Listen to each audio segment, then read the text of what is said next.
6. Man Toga, SRS runway, auto thrust is blue. 80 knots, thrust set. 5500. 31. Rotate.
Hello, what is going on, everybody? Welcome back to the channel. Oops, I already see an error with Fly Live. I am so close to canning Fly Live altogether. There she is. What is up, y'all? Good to have you back. Look at that. That's how the transition is supposed to work when you go to the live transition screen, not just supposed to give me a black screen of death. Anyway, we're back at it. I hope y'all are ready for this one. We got a fun one coming at you.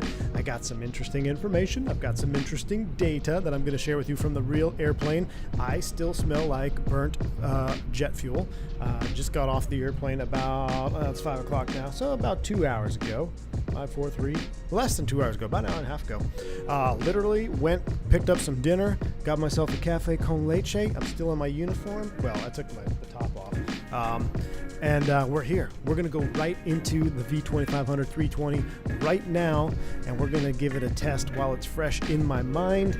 This one should be fun. Flying vSpirit today. So we got our own set of SOPs we got to deal with. We got our own Pegasus flight planning software, ACARS stuff. We'll get into that a little bit. Going from Cancun to Lauderdale, a little bit of weather's billowing up over the Gulf there. We'll kind of take a look at that. Going into South Florida tonight should be a beautiful evening, real time, real weather. So it's going to be fun. I looked at the vSpirit ACARS map. There is quite the activity on the vSpirit Shell Wings ACARS right now, which I love to see. This is the first VA I ever joined and I ever flew. It was founded by a couple members that were in the Discord way back in the OG days. So if you want to know more about vSpirit, !vSpirit, or the link in the description, things like spirit.io or something like that. Nightbot, one who joins, Nightbot is here. You can check it out. Awesome VA, highly recommend it, especially if you just want to rip around in A320s, because that's all they fly, baby. 320s, V2500s, and Pratt & Whitney 1100 geared turbo fans. So, who's ready to go? You ready to go? Let me go ahead and turn off the pinned message up here. I'm going to unpin that. All right. Before we fire it up, we got 240 members here or viewers here already, so I'm not going to do too many shout-outs. I appreciate you all for spending a lovely Saturday afternoon with me, sharing a little bit of your day with me here. So hats off to you. Thank you. I appreciate the support. You guys are absolutely awesome. No, there is no charge to join VA or vSpirit, Franco. No charge. All right, we're going to cover the housekeeping tips here. We go over this every single time we fly on one of these VAs. This is the VAMSys flight planning, or I guess plugin. I don't know how you would call this, but basically it's the VAMSys system that runs your VA. It runs within the sim, or what you plug, you download it, and this is your dispatcher, your virtual dispatcher. So I've already started the flight.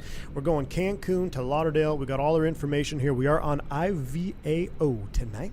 IVAO, and here's what I was talking about. Well, this is the ACAR, so make sure you start your flight. If you just load in and go, you're going to not start your flight, and then you're going to realize on top of descent, or after you landed, when you go to check your landing report, you're going to see that you never started the flight, and you just did that whole flight for nothing. So make sure you always start the flight.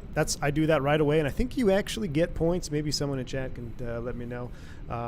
In the crew van, getting judged. Glad we made it in time. Hey, Wignut, good to see you, man. Are you really in the crew van right now watching the stream? Man, that's some dedication, dude. I hope you're kidding. Hope you stay safe out there, man. Thanks. Good to see you. All right, OFP, we're not going to load that. Here is the map. Look at this vSpiritual Wangs action. There must be something going on in Vegas, because there's 3 aircraft there in Vegas. We got someone out there going towards Los Angeles. That jet fuel smell just sticks in your nose, doesn't it? Oh, yeah. Captain McGee. Good to see you, my man. It sure does. Jet fuel and either that or bleed air, environmental smells that, are going to damage your brain cells after, I don't know how many years, but no one wants to talk about it because all the money involved. But yes, appreciate the support. We got some folks flying up there, and then we've got some long haulers. Not long haulers, but some guys went from Tist, what's that? St. Martin, somewhere around there, St. Martin. Awesome stuff. This guy's going Cartagena. Man, he took off from Cartagena, going all the way up there to Fort Lauderdale. Some cool stuff. This guy's going from Charleston to Tampa. This is what we're talking about here. We've got a little bit of weather over Havana. Shouldn't be an issue. I think everything's moving east. This is what we got a little bit. We'll just keep our eye out. I think our route of flight's going to take us up this way through the southern portion. We should avoid all this. I think this is low level. I'll be able to actually check on my map on my real world EFB. Oh, you know what? I left it in the truck because the Fenix EFB is so snappy now. I don't even need my EFB. I say that until we have a failure. But anyway, that's our map setting. Again, this is all part of the vSpirit virtual airline. And then this is our flight plan right here where we're going to be loading up all our information. So I always go over the housekeeping stuff there in the beginning because I know we get new viewers all the time. They see this like, oh, this is cool. You have everything right here on your virtual dispatcher. Tista St. Thomas, thank you. Check out vSpirit. Highly recommend it. Good dudes. Fun flying. And you get to fly a yellow 320 around. I mean, you don't get. We've had enough white 320. I mean, white is so mid. Let's have some new colors. So here we are. I've updated GSX. So I'm going to attempt to do some GSXing on this one. So let's go ahead and hop in here. Now you'll notice the aircraft is in turn state. So we're in a turnaround state. Basically, the airplane's hooked up to the GPU. The ADIRs are off. In case the GPU were to fail, then if no one's at the aircraft, the ADIRs are going to have the horn and you drain the batteries out and everyone gets sad. So ADIRs are off, but ground power is on. Turnaround state pretty much of the aircraft. The reason for that being is I did an engine run about, let's take a look at the chrono. I shut it off 15 minutes ago. So let's take a quick check of the temps and then I'll explain what I'm doing here. FADEC ground power 2 on. We're at 146C and that's been 15 minutes. So mine was 180. So it's cooling. We'll see what happens here. So 146. All right, we're going to get into why I'm tracking EGTs here after we get everything fired up. But I'm going to write that down, 146, and then I'll turn the FADEC ground power off. We don't need that on anymore. Where's my pen? Do I have a pen? Somebody remember this. 146 in the Phoenix. Ugh. That's all I need is to put red marker all over my uniform. 146 at 15 minutes in the Phoenix. OAT. And it's actually hotter here today. It's, oh, it doesn't tell me what it is. I think it's like 1.7 or something, or even close to 2.0 on the METAR. We'll check it out. Anyway, all right, I'll get into that here in a minute. Mr. Santana with the $10 super chat. Very kind. Thank you, sir. Captain, I think you should win Flight Simmer YouTuber of the Year award. The real deal. Hey, Mr. Robinson J. Santana, I appreciate you, my man. Thank you for that $10 super chat. Very, very kind.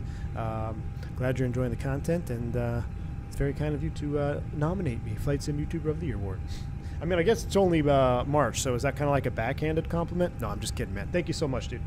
All right, here we go. Let's fire it up real quick. So since it's in turnaround state, we're just going to go through our flows because it's a crew swap. So that's already on. We'll turn the ground. Oh, wait a second. Why is that? Hold the phone. Don't do this again. That's off. That's off. Why would that not turn on? Let me cycle the master. Interesting. Maybe because the FADEC was depowered? Maybe that has something to do with it. I don't know. There we go. Now it's on. Okay. Here we go. Let's get the ADERs lined up. I hope I didn't mess this up by doing a maintenance run. We'll go auto here. Nav position 1. That everything looks good. We've already done the fire test. Fuel pumps are off, so our overhead is pretty much done. Let's come down here. Let's do our initialization. We'll do an init request. I just joined the Phoenix cabin announcement Discord 30 minutes ago, and so far it's pretty nice. I took off a new oil from O'Hare. Nice, man. I still don't know how to get the custom announcements up and running yet, so I just have all the announcements muted. But it'd be cool to have like some custom vSpirit, wangs, some VAAL. All right, we are operating NKS 528. 528.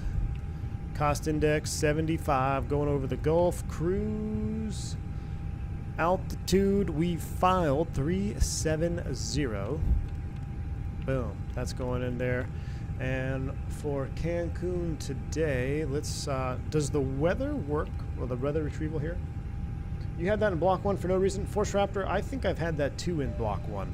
I've seen that where like it was kind of bugged out on me, but I also had my throttles off, or on my hardware I had the master on, so that would inhibit that. So, I don't know. Let's see. Let's do a weather request here. See if this will pull it from MMUN. METAR only. Send it. Jack Cottam, welcome to Commercial Pilot. Glad to have you on board! Exclamation point. Welcome for your new perks here on the channel, man. Aaron, the Irish lad himself. Good to see you, dude. V1, would you mind going over flare technique with the V2, B2 at some point? Oh, of course, Jack. We're going to go over it today, and I have some more thoughts on that. Got a 2-for-1 landing from the FO today coming back. That was spicy. We'll get into that later, too. 140 at 10, 7 miles, so 140. So we will depart 1, 2, right. Spiritual Wangs, 1, 2, right. The SID is the Newdow 1 Bravo. Newdow 1 Alpha. So I guess it'd be the Newdow 1 Alpha. We'll insert that. And let's take a look. We'll go plan mode. That actually looks good. There's our Maxime.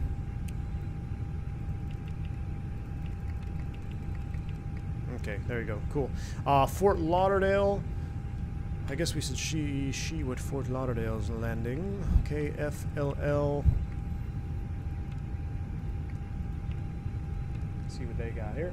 Newdow 1B doesn't connect to 1, 2 right. That's why it defaulted to the Newdow 1 Alpha. That's okay. I guess the sim brief had us going off the other direction. That's how they run that down there in Cancun. So the Alpha Bravo is, I think most of the time or always dependent on the runway. Same SID, just they put a Bravo on it. Makes it very interesting. Here's Lauderdale 140 at 9. So going into Lauderdale, 140. Let's land on 10. Let's see, 10 right. Coming up from the south. Yeah, we'll take 10 right. Land on the upslope. Smash it. The Bahia 3 from the Maxime transition. So Bahia 3, Maxime, insert, no via, that's fine. That looks good. All right. Now, before I get all the way done, let's throw on our failures, because we haven't been running failures as of late, and we need to make sure we have failures always ready to go. So failures, random failures, we'll put them on, should we put them on high? All right, let's put them on high. Piedmonter might get mad at us. And we're going to do all failures. Store as default. Time to get Cancun traffic, Frontier 1447, taxiing via Bravo, Charlie to runway 1 to the right. Frontier? We got a Frontier out here somewhere?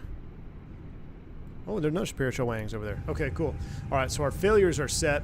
Our flight plan is done. Let's do our progress page. We're going to throw in here MMUN as the quick and dirty. Perf, actually I skipped the secondary. We always have issues coming at, not always, but Cancun is infamous on this channel for giving us a couple of different failures. High, realistic is basically 0, as is realistic. Aaron, that would make sense. You're a smart man. So we'll put them on high. Yeah, realistic failures, if they are realistic, it's probably very far and few between. Although I did have I told you guys I had a gate return the other day because the brake temp sensor went out, so not super exciting. If we have to come back, we're going to come back to the ILS DME 12 left. Well, 12 right's longer. Let's do 12 right. No star. Secondary perf. Approach data.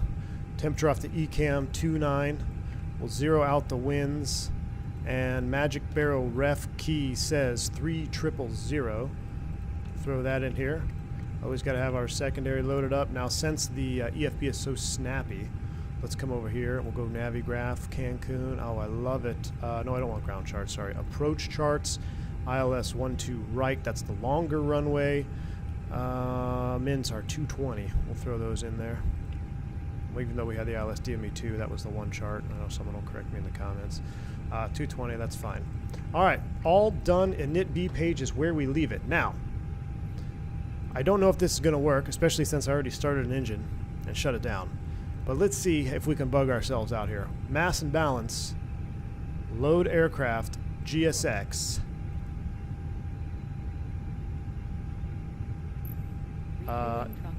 Sure. Well, that was quick. What's happening? Please don't load aircraft until the pre-boarding request. Do I not touch anything? I'm not going to touch anything. A lot of stuff's happening here, though. I'm nervous. We doing the right thing? How come we are no orange X on engine 2?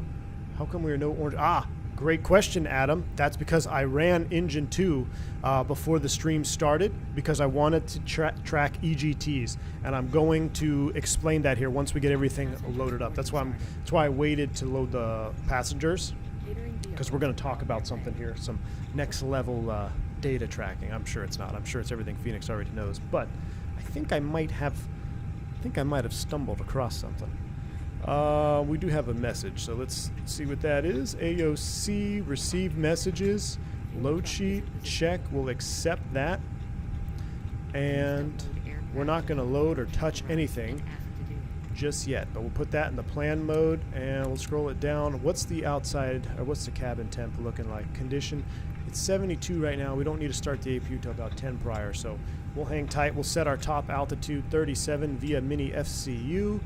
370 is set, and I'll reset the flight directors. And we don't have a NITB, that's why that 100 speed there. Okay, good to go. Fueling, is it done yet? 6.6. I think we're going to need more gas. I hope that will show up at some point. Let me check our min takeoff fuel per our VAMSys software here. This is very important. You always want to make sure you have this. We are doing SOPs, so we got to be careful here. So plan gate fuel, that's what we want to look at. 16.1. Yeah, we need some gas. We've got an alternate tonight of Tampa as well. Let me make sure that's in the box. So Tampa and alternate Tampa fuel is 4 thou. I have 3 kids, so we're going to round that up to 4.3. 4.3 with the Tampa alternate. We need to make sure that's in the box. So we'll go here, init. Tampa is there. Fuel predict, or init B rather. I want to put 4.3 on alternate gas. And then we'll wait for fueling to show up, if it shows up. Ooh, look at those spiritual wings over there. All right. I'm assuming the fuel truck will show up after catering. We look a little bit of a different color. Please use the refueling system of your aircraft to refuel. Okay. So, do I touch anything? It's fueling. Wait a second. Refueling door open? Hey, we're fueling too. Oh my goodness, this is cool. Okay, why we look at the fueler? Let's talk about some information. I'm not going to touch anything. Okay, okay. Thank you guys. Thank you. All right. I've got some cool info I'm going to share with you, and I'm going to show you real quick on the on my cams here, so you can see this. I'm going to be reading some information. I don't know if you can see that, but this is like written down stuff that I took from today and the other day. So like I've got some release information that I have, or just some notes. Basically, you can't read my handwriting, so I'm just going to read it to you. I observed that the engine start times are perfect. However, I started noticing something about the EGTs when you do a turnaround. Now, I think we've only done one turnaround start or on stream yet, but I was messing with it. I was asking some other folks that are flying the airplane around in the Discord. I said, what are your EGTs after you shut down? And what got me onto this is because the cold start in this airplane at about 72 degrees or 70-ish degrees, whatever it is almost identical to the real airplane. So I'm going to show you this so you know I'm not just joking with you. Can you read that number? You probably can. 103. So I started the engine today. It was 79 degrees Fahrenheit, or sorry, 79 degrees Celsius. I started the engine. It took 1 minute and 3 seconds to start. I started the Fenix, the same OAT, about 1 minute and 3 seconds. I think I had one start in 1 minute and 1. I had another engine start that was 1 minute and 13 seconds. The EGT was about 79. So they do vary, like Amir said from the very get-go. When you have a cold engine, you start them up. Every engine's different, but generally speaking, it's going to be between that 55 to a minute of, like, the highest one I recorded over the last 3 starts was 1 minute and 13 seconds with the cold engine. Right, clear, Frontier 1447. One thing that I was noticing, though, is when we would do a turnaround in about 45 minutes, we'd go to start. I'm like, man, my EGTs are already back in the low 70s again. I started noticing that the Fenix, when the engines are shut down, the EGT tends to hang hotter than what I've been observing in the real airplane. When this happens, the motor is going to have to do an initial or additional motoring to cool the engine on a start. That's why sometimes you get those really long startup times. So let's take another look. The chrono has been going for perfect 30 minutes since I shut down the engine. Let's take a look at the temperature. FADEC, we're going to power number 2. Hopefully this doesn't jack with stuff. It's 143. Okay, so here's my data compared. This is what I'm getting at. Close. Yet today, at 15 minutes after shutdown, the engine cooled to 180 degrees. After 30 minutes, it cooled to 126 degrees. After 1 hour after being shut down at an OAT of 11, it was 72 degrees. Before we started it up. It was exactly 1 hour. I have another data set here. After shutdown, let's see.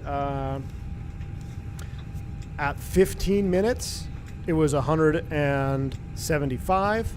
After 30 minutes, it was 115. And then at startup, it was 78 degrees at 1 hour. So what I think is happening is the EGTs are starting to hang around this 140-ish spot longer than normal. Now, I don't have conclusive evidence yet. I want to do more testing in the sim.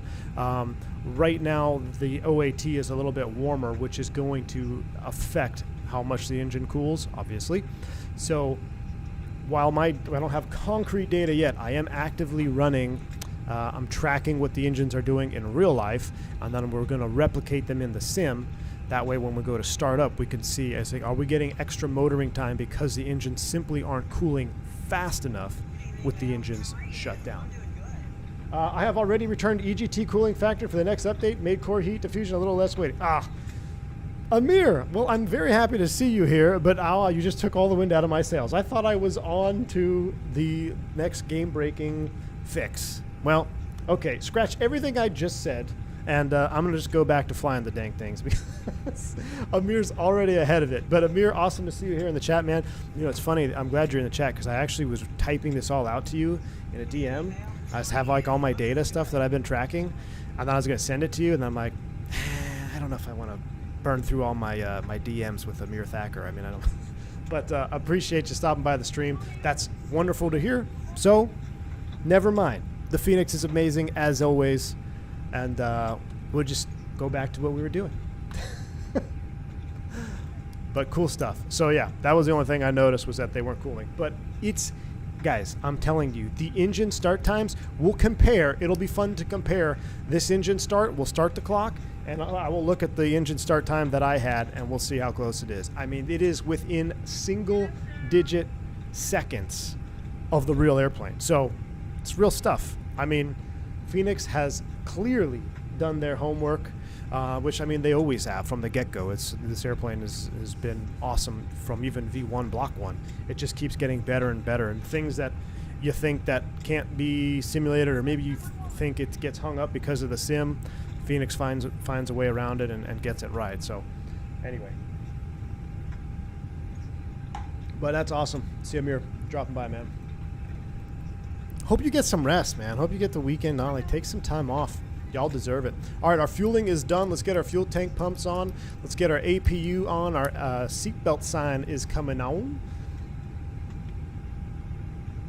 And we'll fire up the old APU. Get ready to blast off.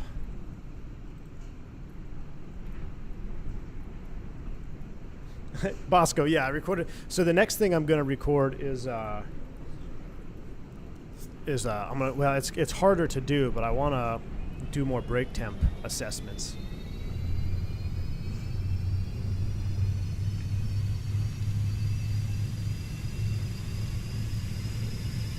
Rest, how dare you? I know. I just, when I started the clock today, because I wrote a note down, like how long it took us to start the engines in the Fenix, and then when we started them up this morning, I could not believe it was literally to the second accurate. And I mean, that's obviously there's a little bit of randomness played in there too, because every engine is different. You saw my start time varied from 57 seconds to 1 minute and 13 seconds. So on 4 aircraft starts at a cool EG. So you can definitely tell, even though it's all the same engine, there is slight variance. Gotta love it. All right, APU is spooled up and running. We will start the clock. We'll leave it loaded up here so we don't have to burn through our APU too much or put any more load on it. Our fuel is 16.1, so that's on board and checked. We'll put 16.1 there in the block, and we'll wait to send our data once we're done loading here. All right, everything else looks good. We're all set up, 370. All right, cool.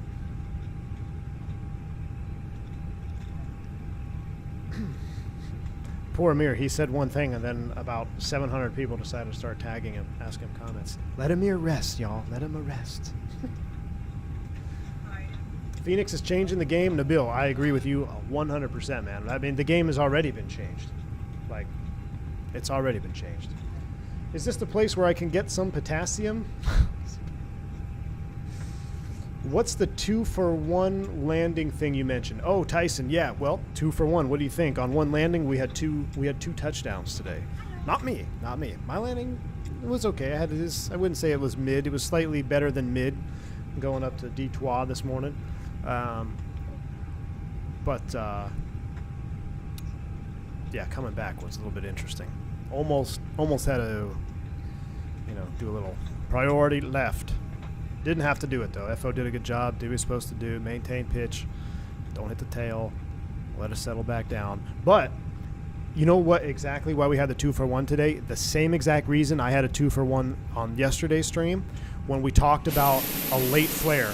So on a late flare, hold on, I love my little model. Whenever I get a chance to use my model, I get to use my model. So whenever you have a late flare, in most airplanes, not just the Airbus, but if you're flaring late and you're impacting the ground right as you're doing that moment there, as you're flaring, you're driving those mains into the ground, and a lot of times that's going to cause you to bounce. So you saw me do that on stream yesterday, and that's exactly what happened to the FO today.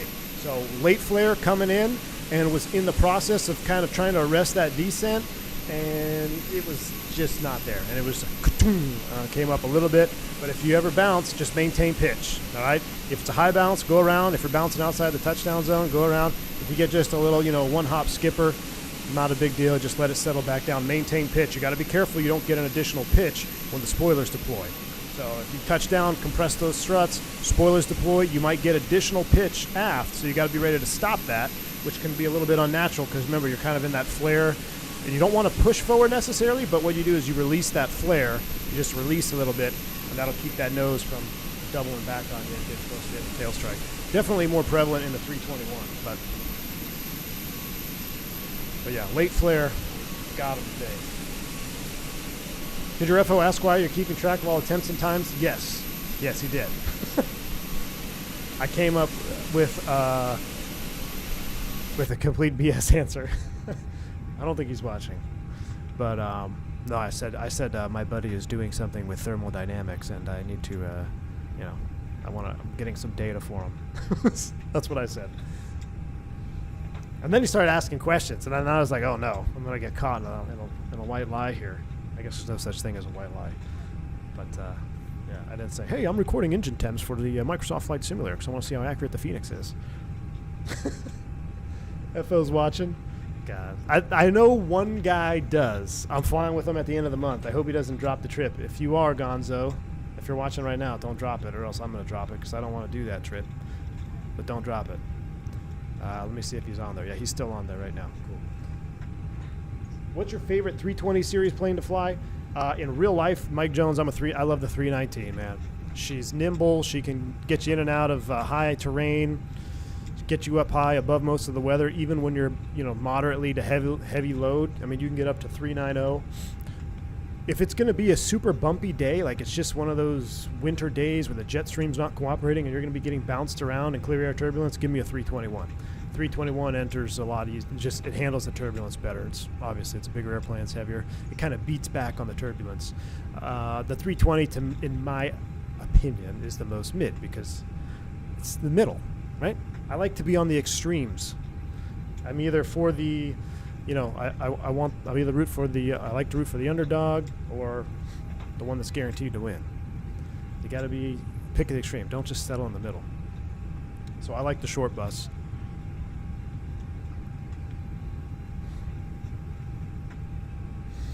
Michael Williams, that's exactly what I was thinking. So technically it was all true, right? Captain's always throwing FO under the bus. I could just see you standing in the doorway pointing at the opening. He did it. Josh, we kept the door shut for a little while. So I put him on the spot.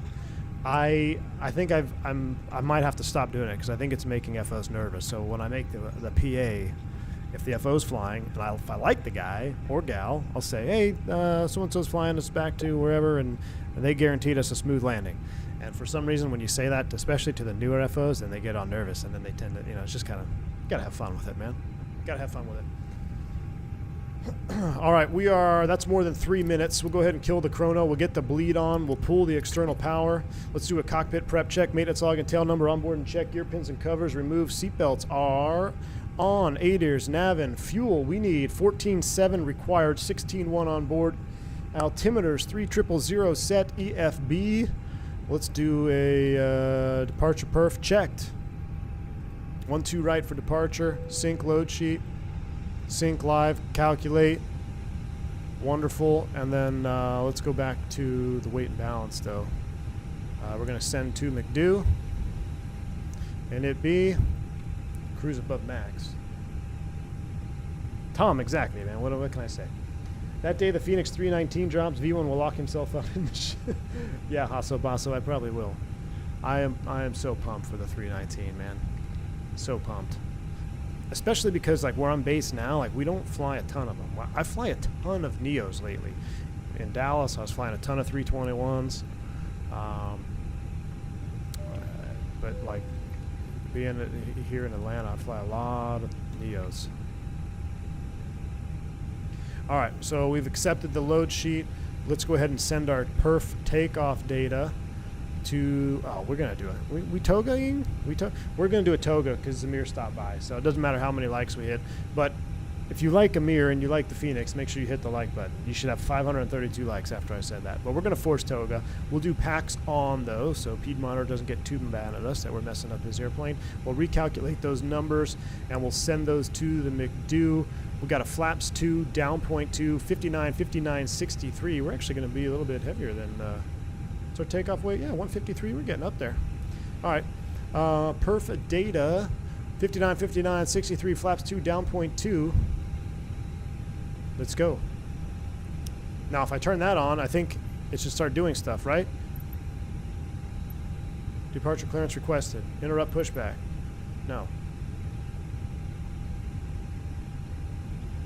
Why do I like the 319 so much? Saxmacher. Multiple reasons. I think it's the most fun to hand fly. And I say that in quotations because we're hand flying an Airbus. I get it. All right. Right here. Hold on. We got to do our before starts. We got to wait for all that to... come on. Arm up now, slides. The vibes are good at vSpirit these days. Piedmonter in the house. Hey, good to see you, man. There's the head cheese himself for vSpirit, guys. Check out the link in the Nightbot vSpirit if you want to check out this VA.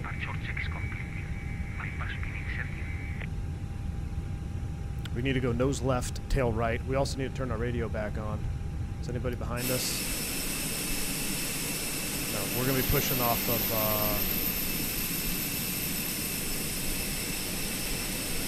'42. Cancun traffic, Spear Wings 528 departed, or pushing back off of 42. vSpirit, VAAL, PVA, and Virtual. Yeah, we're gonna have to get on the Virtual game, huh? Flight Force, 24 months, 2 years, man. Salute to you. Thank you for the support. Really appreciate it. Mike 7440, welcome to Commercial Pilot, sir. Glad to have you on board. Is hourly pay different between variants? It depends on your company's, excuse me, nose left, tail right. Your contract, your pilot contract. All right, brakes are released. Good push, but we get a 321 override, yes. We get 321 overrides, you get night overrides, red eye overrides. So it just depends on your company and how your pay structure is set up. What sensitivities? I'm using the -20 right now. I do have some thoughts on that, but I'm going to keep those. I'm going to keep my thoughts on the -20 until we get up in cruise. I like it, but I might have noticed something. I might just scale it back to like 15 or 12 because I feel like, well, I'll just tell you now. I feel like sometimes I need more response at a 20 curve. So I think if I not dial it back to like 15 might be the sweet spot. I got to do more testing though. I flew the Embraer 170s and 190s. And if you ask a Mesa pilot, the 175 and 195. Because Mesa doesn't fly Embraer 170s. They say, oh, it's Embraer 175. Oh, okay. Well, I flew the 170 and the 175. It's the same thing. Are you using SDS? I am. I am using SDS on what is that?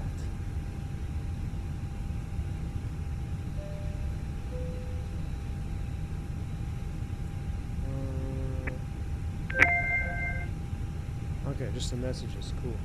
I want to turn down that scared me. Settings, audio alert. I don't know how to turn that down. Anyway, yeah, this is a message. I'll have to look at it there. ATC is online? Hold up. Can you even imagine a Block 2 Phoenix 319 Jeff L? No, I cannot, man. I would lose it, dude. If Amir's still here, I'm going to need like a week's ahead of time notice so I can clear my schedule. That's the only reason. I don't need early access. Just let me know a week ahead so I can clear my schedule before the 319 drops. Let me see if 319 is, not 319. Let me see if Consumer FAO is on. traffic, Polaris 1180, signed approach runway 1. IVAO no, Cancun is not online. Y'all are scaring me. No, that one's online. All right, we're going to start them up. Okay, here we go. We're going to time our engine start. So here we go. Amir says copy that. Oh, awesome, man. Thank you. Okay, here we go. I'm going to start 1. Chrono's on. Last 4 starts, what'd I say? 103, 107, something like that.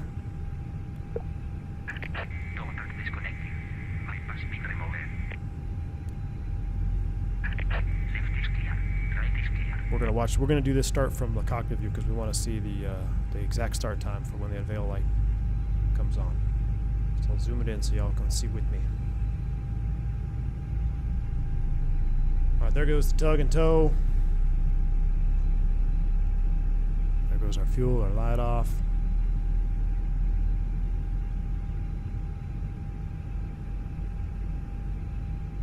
See, our EGT is well below the N2. We know it's not running away. No fears of a hot start.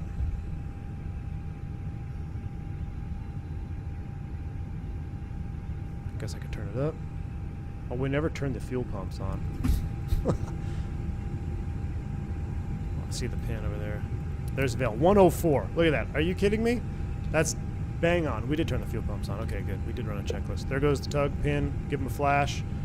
We'll do a slight single engine. We're not going to single engine taxi because I want to see the start time for the second engine now. We're 138. So this one took 1:04. We're going to start 2, and we're going to do the chrono on this one here. So let's go ahead and start 2. Chrono's on. Wrong engine. 103.71, 101.73. Good deal, Team Vodka. Yeah, Michael Williams, yes. It's on all 4. I know the highest I saw was like a minute. 80.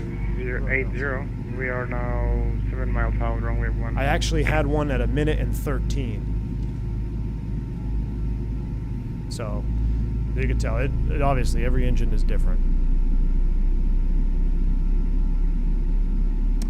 Meat hack, yeah, I know I can do that, but for streaming it'll block all of it. You'll just be looking at a black screen with the mini eCam out. That's the one downside. The way I have to record Microsoft for streaming, I can't pop out my screens because then I have to create separate scenes. All right, let's come back here. We'll keep an eye on the time. We're 57. I mean, that one didn't motor. I mean, 102. There's a bus transfer and a veil at 105. So, I mean, I can confidently say both starts, other than this one being a little bit warmer than what I would anticipate, but I don't know because it was also 30 C here. So I can confidently say that is 100% realistic. I mean, it is bang on. This is, I mean, that is exactly, and bang on. So we solved that, even though that didn't need solving. Engine mode to ignition start, arm the speed brakes. We're flap 2 today. It's kind of interesting. Flap 2.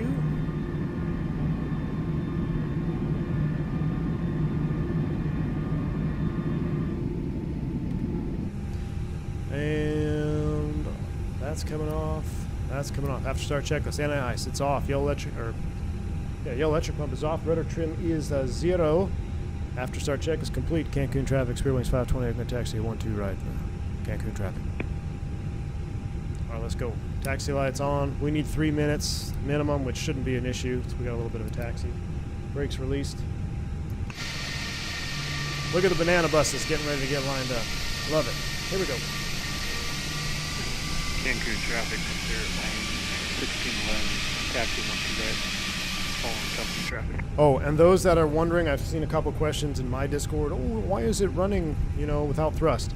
Today, short of using breakaway thrust, and short of going uphill, clearing off of 09 right in Atlanta, and then coming back on whatever Foxtrot that is there, going up the hill, I only used the thrust to break away.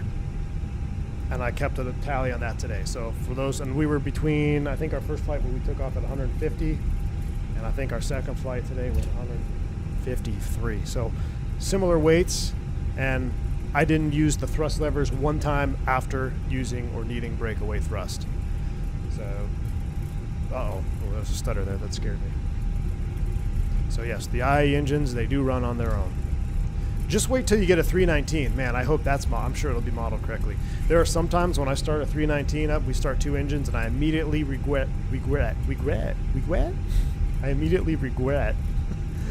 starting 2 engines on a 319, because then it literally will run away. It'll run up to like 35 knots within seconds if you're not careful, if you're light.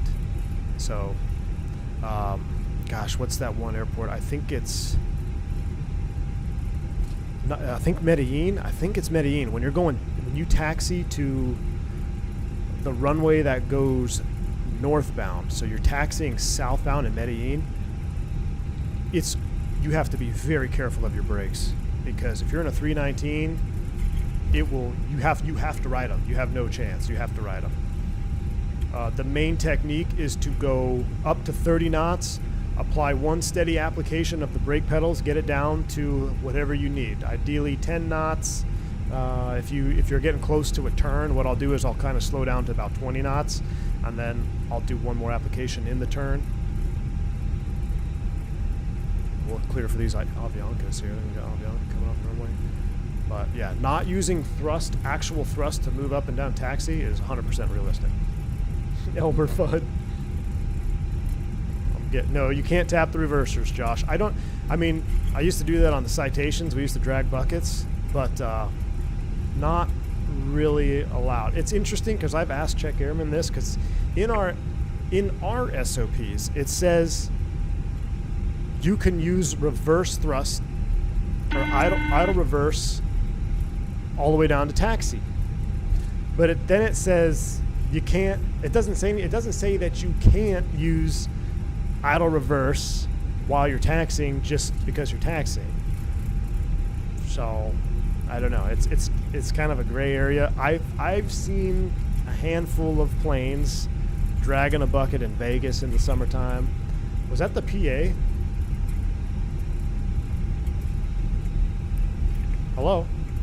The cabin is now secure. Are you for kidding takeoff. me? I was kidding. All right, copy that. Thank you. Talk to airborne. Okay, that's wild. I didn't know that was a thing. That was pretty funny. Let's do our flight controls. Pull up. Pull down. Neutral. Full left. Full right. Neutral. Rudder. My chair's rolling. Semi-full left. Semi-full right. I have the wheels on and no tactical flip-flops, guys, so I can't press on my rudders that much. That's good enough, though. We'll go auto brakes max. Takeoff config is check. What is that? Okay. Radar PWS, TARA, auto. All right, we're good. Look, we're rolling. We're at 20 knots here. Nice. She sounds hot. Jeez. Doesn't sound like a Spirit flight attendant, I can tell you that. Were we down 0.2? Yeah, we were down 0.2. Where are we at? Man, my wheels on my chair were in a perfect spot, and now that I tried to do a flight control check, they rolled, and I'm all over the place. Have you ever adjusted your field of view? No, Hasso-Basso. Whatever view this is right here feels pretty realistic. All right, we got our warm-up time. Taxi checklist. Gross weight comparison is complete. Pitch trim 0.2%. CG set V1, VR, V2 flex. 59, 59, 63. No flex set. Flaps config 2. Config 2. Flight controls checked. ECAM memo. Takeoff all green. ECAM status checked. PWS is on. TCAS code set. TARA cabin crew is advised. Let's do a lineup checklist. Lineup checklist 1-2 right confirmed. Fuel 14.7 required, 15.8 is on board. Leads and packs are set. For takeoff checklist, or lineup checklist rather, is complete.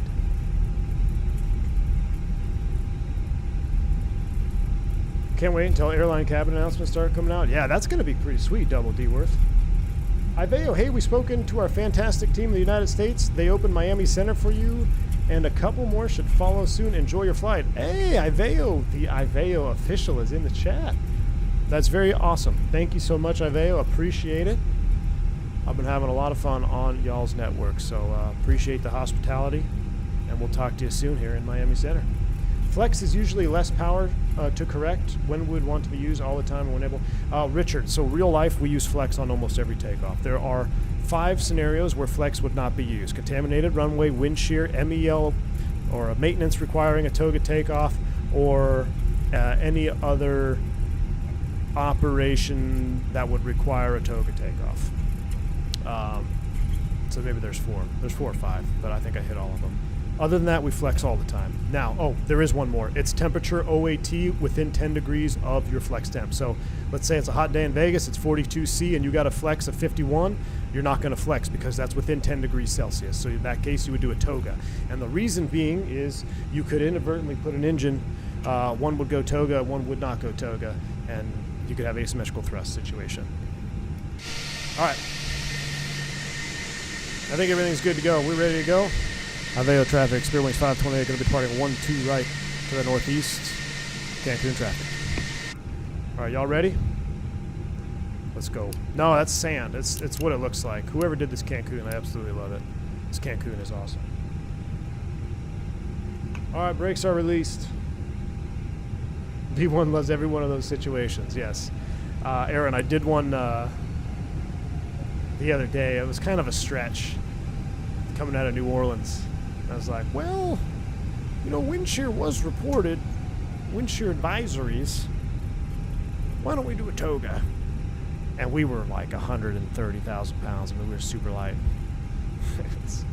It was a fun ride. It was a fun ride.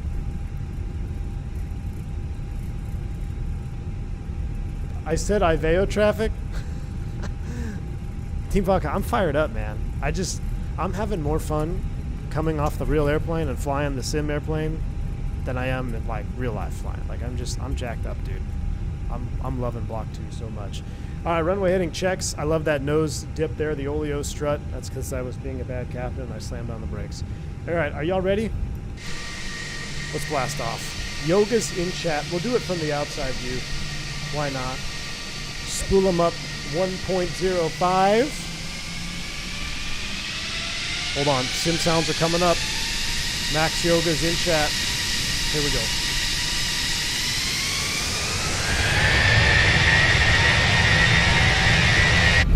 Golly. Man, Toga SRS runway auto thrust is blue.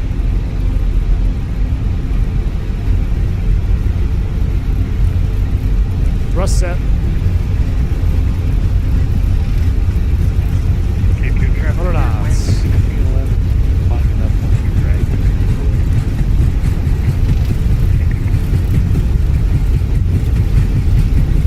V1. Rotate. Positive rate. Gear up. Fly with.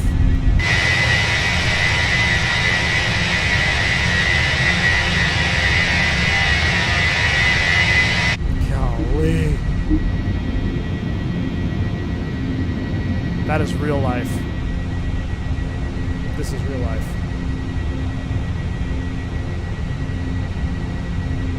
We'll do thrust reduction from window view, which is the only way to do thrust reduction.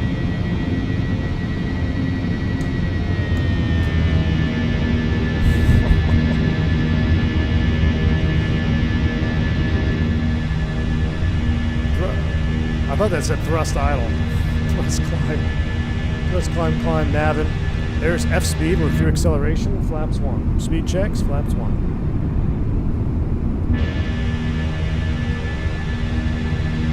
Oh, she flies good, y'all. I feel like I'm still at work. I even left my watch on. Could you tell? I left my watch on for the stream. It's my work watch. No, it's not a Breitling.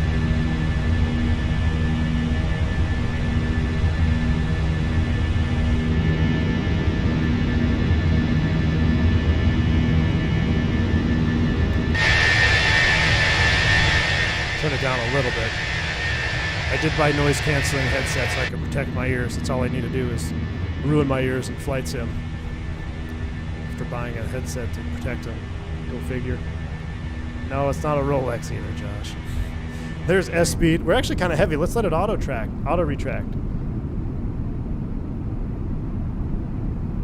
Let's see if we can get it to auto-retract from wing view. There it goes. Ladies and gentlemen, please keep your seatbelts So, fastened while auto the flap seatbelt retraction. is on. We recommend. And now we'll go flap 0. After takeoff checklist.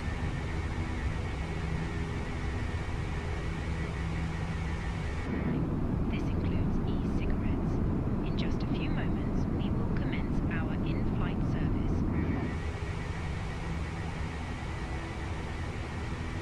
Alright, so we'll be looking for about 10 degrees S, 10 degrees-ish. Oh, we're going to level here at Alt Star. Disregard.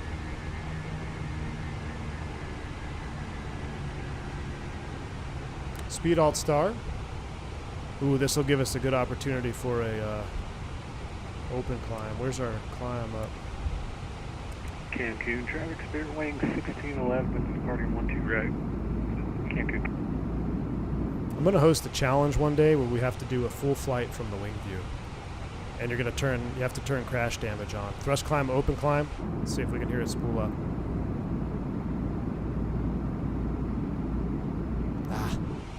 I gotta fly the flight director and be all over the place. Here they come.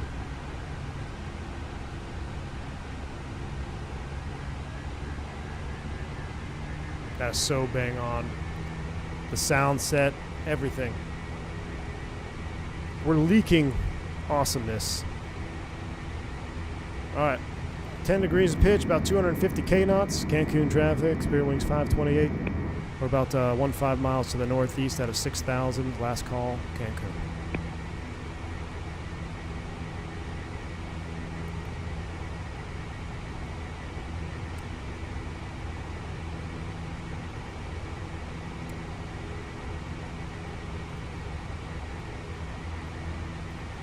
Alright, we'll make one more turn here at upper Mike 13. We'll bank angle check it slightly to the left. Then we'll go autopilot on and enjoy the views. Sounds awfully British for Spirit, I know. It's a Cancun Rolex, Swarm. It's exactly what it is.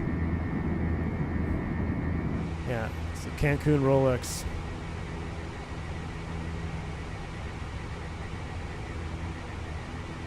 Can't stick around, wanted to catch takeoff. Sayonara from vSpirit HQ. Hey, Piedmonter, thanks for stopping by, man. Have a good one.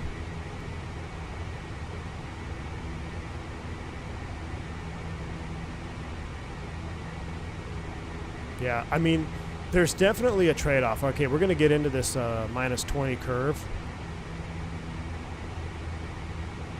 There's definitely, I think there's a trade-off at play here. So let's go autopilot 1. That's engaged. We want to get our extra bonus points for proper light manipulation. So we're going to wait till we hit 10K here, and then we'll get our lights off. That's per the vSpirit SOP. So there's 10,000, and pretty much all of North America does the same thing. Now, some different operators they might adjust. They might leave a wing light on or something like that. But vSpirit, we're going to kill them all there at 10,000. Out of 10K, secondary, we're going to copy the active flight plan. RadNav, we'll clear it out. There's nothing to clear out. Progress page, let's put an updated FLL in there. And let's put Delta Operations on number 2, which it is. Good to go. All right. Why we accelerate and climb out over the Gulf. Man, I almost want to turn the cabin off again so we can see more IAE. Y'all been flying with cabins on or cabins off? Holt Trick Studios, take it easy, man. Thanks for stopping by. Hope you're doing great. It's 2 a.m. for me and I got school. Yeah, stay in school, man. Get some rest. I think United has lights off at 18K. Yeah, Thrust said they do, but not all of the lights. It's, there's something else. Oh, hold on, my buddy's sending me fish pictures. Awesome. Okay. Let's talk about this curve, this minus 20% curve that I am running. So I am running SDS on both the stick and the rudder. I think I still need to adjust my rudder sensitivities. I think I'm going to throw in a little bit more, or I don't know what I want to do. I might just end up putting more tension on my crosswinds, because I already upped them a little bit and they feel great. But the problem is when I don't have my tactical flip-flops, my chair just rolls backwards. So I need to fix that. So I'm still kind of wonky on getting my rudder set up. But as far as the side stick is concerned, again, the SDS option is in your settings. Well, just go here because that's the best thing in the CFB, and go to controls and SDS. So stick dampening system, I think, something like that. Rudder dampening does the same thing. But that's where you turn them on at. I'm leaving mine on. I like them. But I've noticed, I want to say I've noticed something. I think I've noticed something with the 20 curve. Holtrix, thank you for that gifted membership. I appreciate you. Am I using Cam 4, Cam 6? Team Vodka? I have no idea, man. I don't remember. So the 20%, the negative 20% in pitch and roll feels so good. It feels just like, it feels just like the real airplane. I mean, it is so close to the real thing. The only difference is, and you're never going to get it on a desktop sim, is in the real airplane, you obviously can feel the G, you can feel the airplane moving under you, right? So that kind of, you'll never get, no sim, even level D sims will never be exactly like the real thing. The ones that we train on don't fly like the real thing. I mean, they do, but they're not 100%. I'd wager to say that this flies just as good, if not better, than some of the ones we train on. Because some of the ones we train on, I mean, they are just a little bit squirrely. You're like, oh, that's not, it's not quite how it feels. But they're close. They're very close, but either way. The hand flying aspect is great. I've noticed a possible drawback at minus 20 in pitch. When you go to flare, you have to flare on time or slightly ahead of time. In the real airplane, let me explain the real airplane first. In the real airplane, if you have a late flare, you can salvage it. It's challenging. It's not recommended, but you can salvage a late flare by doing a little bit more of an aggressive flare, and you can arrest the descent and put it down. Now, if you fail, you're either going to have a really firm landing or you're going to do a bounce. You're going to get a 2-for-1 like happened to my FO today.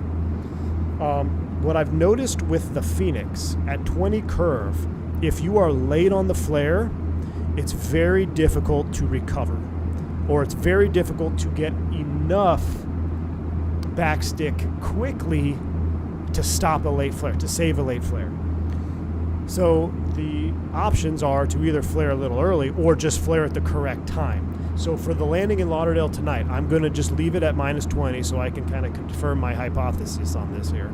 We're going to do a minus 20 landing. But I think a minus 15 for me personally, again, this is the Warthog base that I'm running under here. I think maybe a minus 15 or a minus 12 to 13 might be a little bit closer to the sweet spot of balancing out perfect in-flight hit characteristics and great flaring characteristics. Because at minus 20, like I said, it dang near flies like the real airplane. I mean, it flies so close to the real airplane with stick input at minus 20 and SDS on that I cannot tell you, I don't know, I can't pinpoint why it doesn't replicate the real thing. It's that close. But in flaring, I feel the difference in the real airplane because I've been there. I've had late flares where you're just like, not that you're like, it just happens. You fly long enough, you have late flares, you have early flares, you have smashers. It happens to everybody.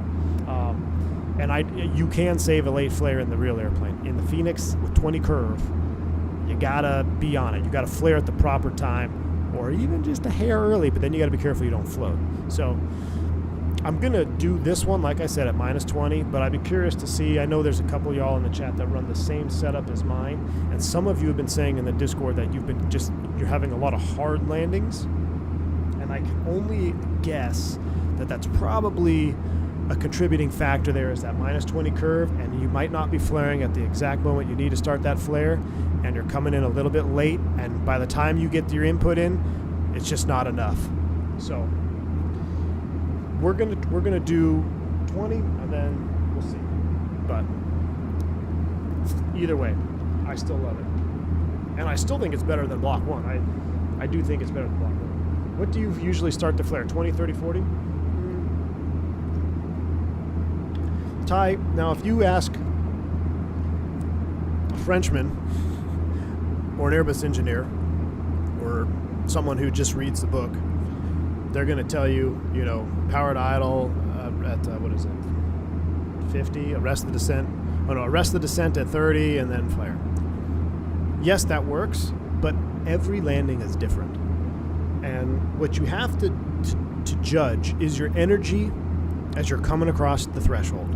So there's a couple things you want to keep in mind. When you come across that threshold, number one, are you high or low or on path? You should be at 50 feet as you cross the numbers. If you're on altitude, then that's step one completed. Next thing you want to look at is your energy, not necessarily your indicated airspeed.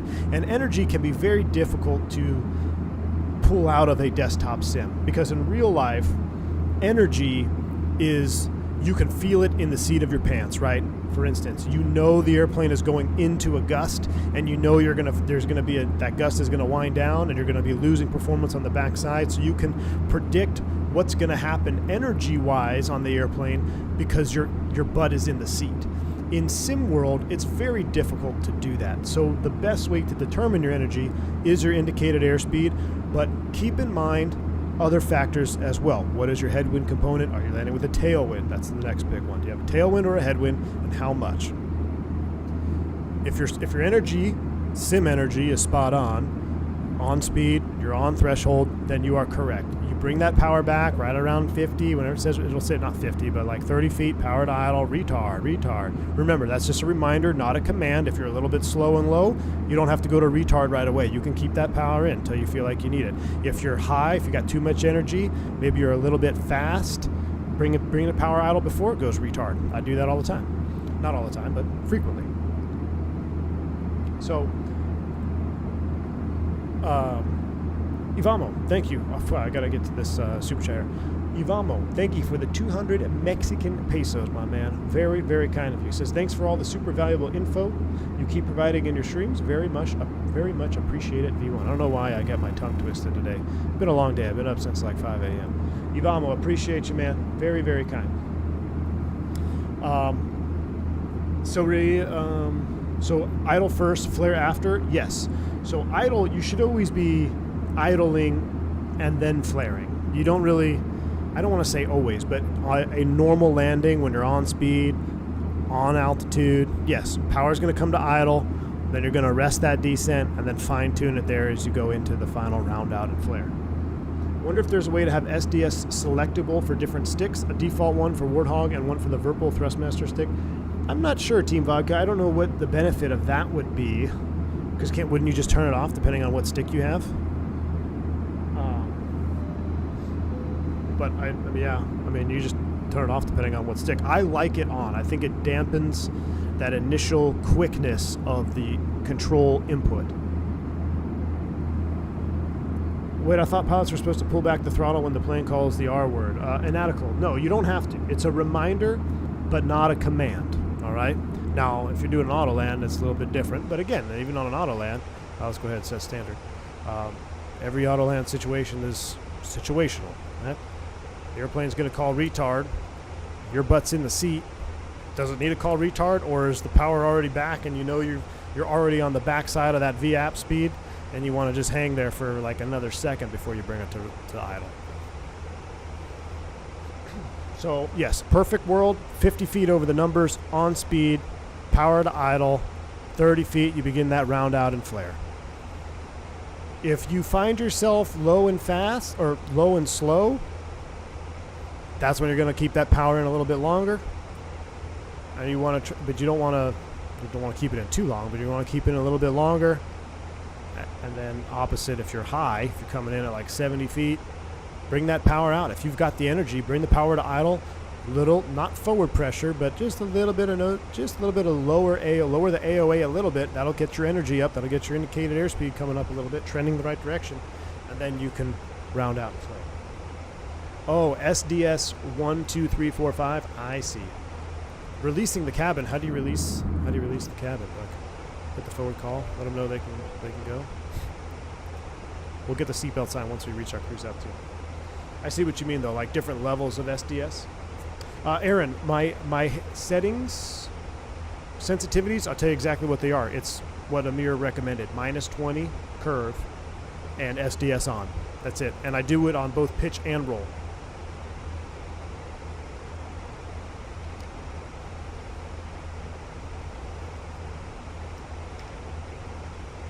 One, I kind of want to recommend something too, is I think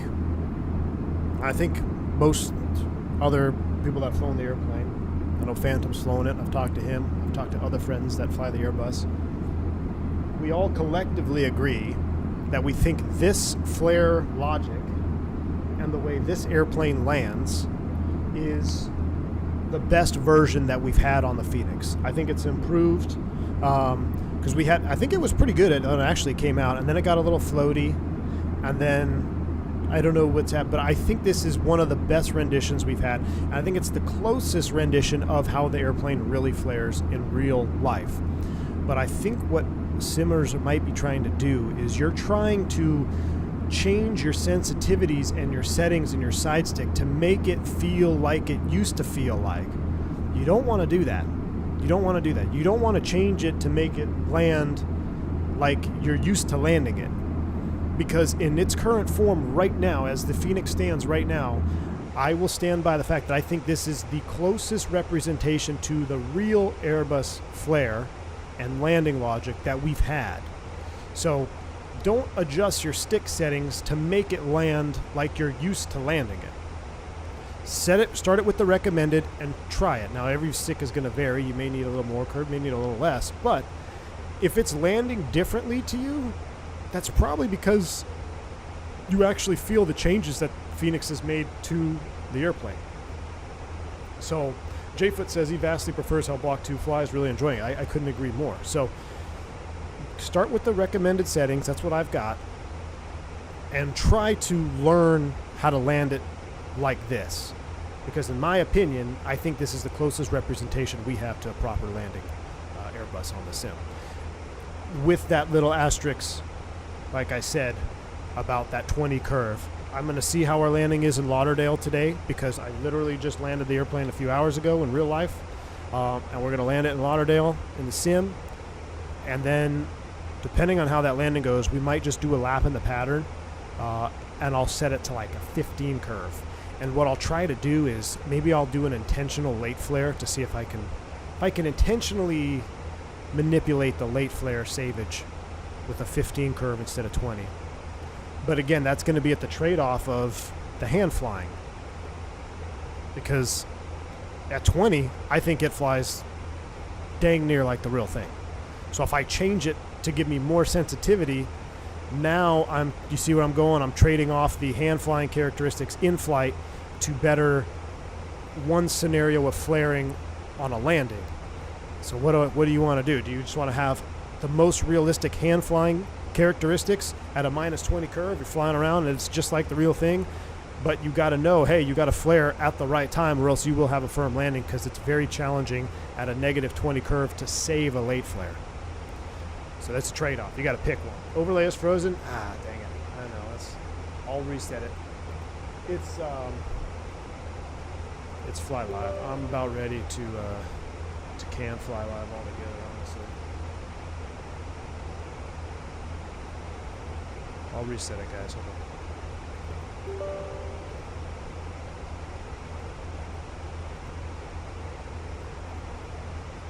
We only really want it working on landing anyway.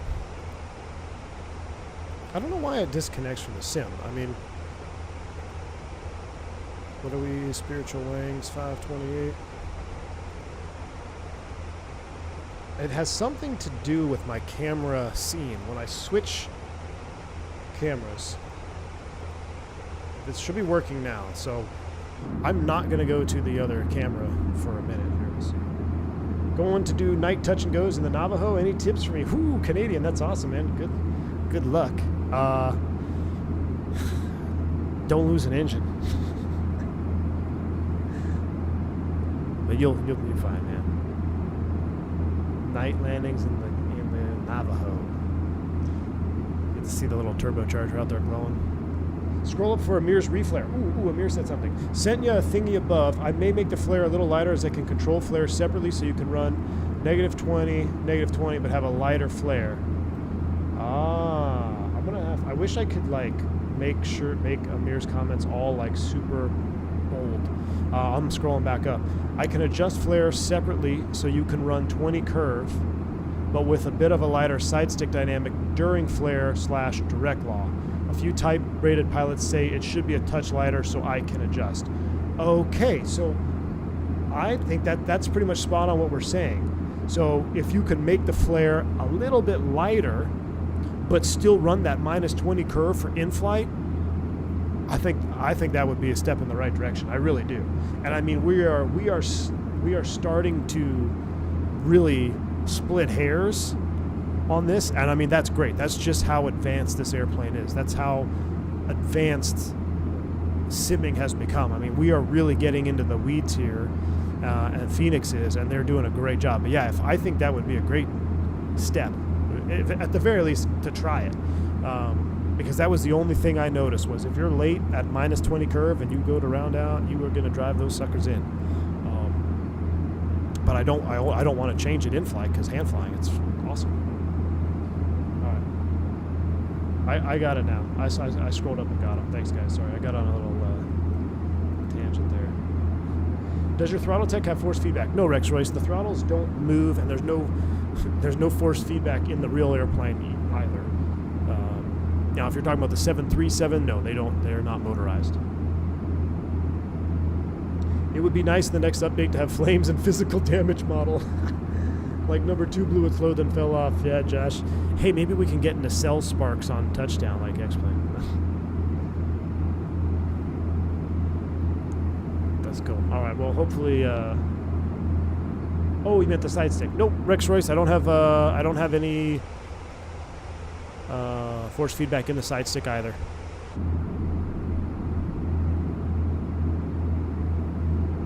And that's not how it, I mean, in the real airplane too. I'll be completely honest with you, flying with a force feedback yoke, the Bruner, even flying the real Airbus is kind of lame. It's like, all right, the side stick doesn't move. I like force feedback. It is fun. It just brings me back to my roots as a pilot, you know, when you fly yoke-driven airplanes. I've been so spoiled with the side sticks, like, okay, I see where guys go. Like, oh, it's boring.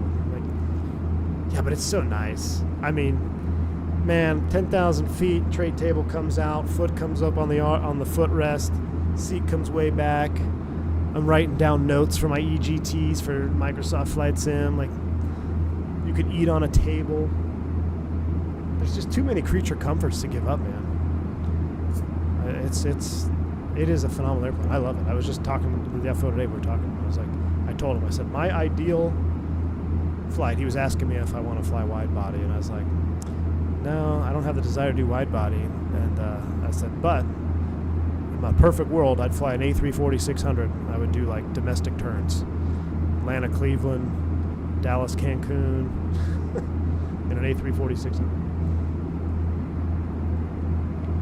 Matthew Kelly, yep. I saw their comment. I'm excited. It's very cool. When the flare depends some numbers, is it still simulated with the usual flight dynamic model? That too. I'm not sure what you mean by that. Is it even still simulated? I'm not sure. Captain McGee, thank you for the 6 months of support. I love your passion for flight and simming. Hey, Captain McGee, appreciate you, man. I told you need to come down to Quebec City just to plan as a family vacay, and I'll get you on a throwback flight with stage cooling. What is it? 2 minutes every 1,000 feet or something? Or two? How do you stage cool them, Canadian? Like 2 inches every 1,000 feet, or 2 inches every 3 minutes, something like that. The only issue I have with Block 2 and the sim is the maintenance are a lot darker. Okay. Al Loper. I'm glad you brought this up. We have a company message here. Hold on, let's get this. I got the hiccups. I'm drinking my fancy Costco branded sparkling water.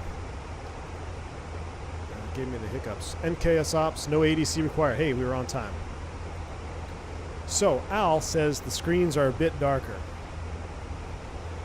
Al Loper. I was thinking the same thing. I noticed that. And there's seatbelt sign. Let's go ahead and let them roam. Seatbelt sign is off. All folks on the flight deck. Reach up to 37,000 feet. Looks like we got a speed right here, about 422 miles to Fort Lauderdale. We'll update you on the weather once we get a little bit closer. Right now, sit back, relax, chill, fly. So Al, today flying, coming back into Atlanta, and I was looking at the screens and realism view. I had my seat back like so, and bright 12 noon sun. The screens are kind of dim. Like, you can see them, but when it's 12 noon and the sun is high and it's just super bright, I was like, man, I even took my brightness knobs all the way up, and I'm like, just a little bit. It's so bright outside that the screens are a little dim. And then that got me thinking, the Fenix, we may not like it, but the brightness of the screens is actually pretty darn realistic. They do auto dim in real life, and I think these, I don't know if these auto dim or not. We're going to see here as the sun sets. But if you think that dim screens are just a thing of Microsoft, not really, man. The screens were kind of dim today. I even did this. I even went up here. I was like, I'm going to see my eye adaptation in real life to brighten it up. But I think the brightness of the screens are realistic. I do. I agree, for sim purposes, they might be, in some scenarios, a tad dim.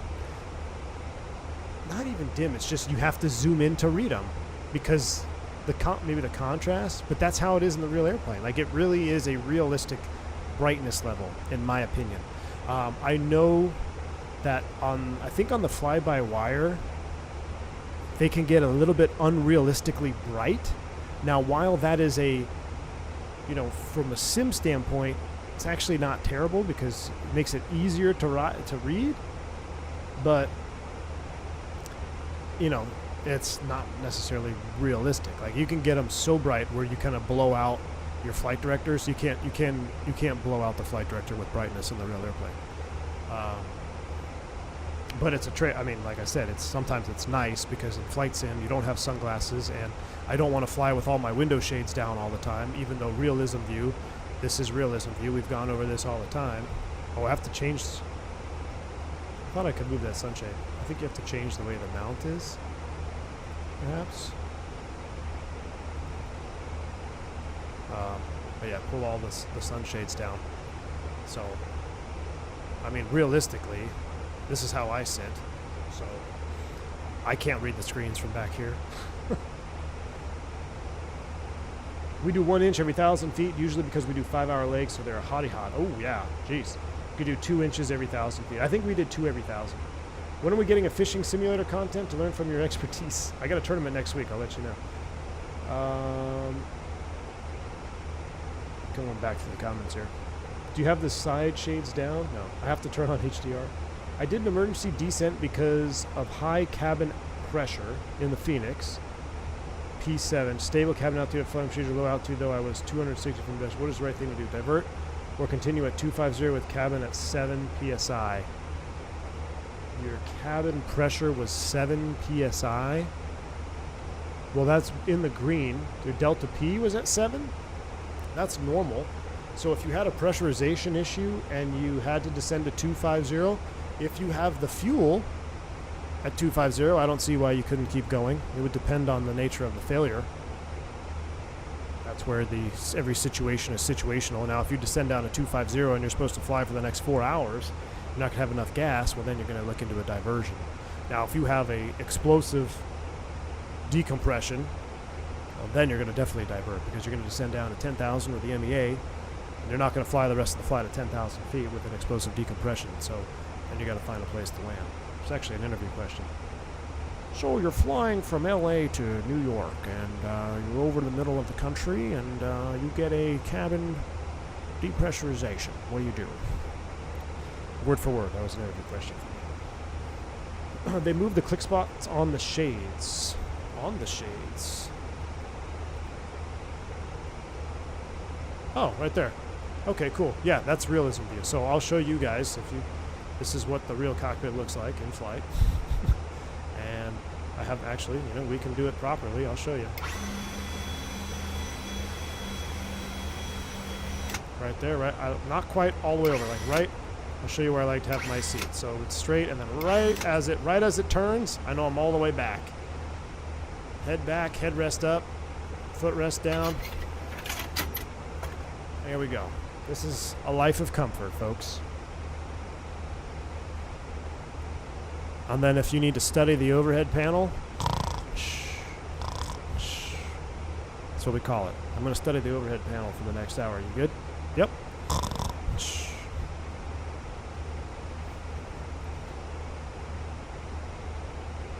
Oh, you can do it with the iPad mounted too? Okay.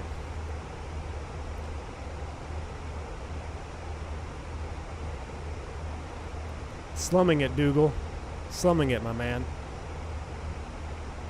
That's like, so my buddy, he just went from the 7.3 to the Airbus, and he enjoys the flying, the type of flying that the 7.3 does as an airframe. It's better than the Airbus, but there's no denying it.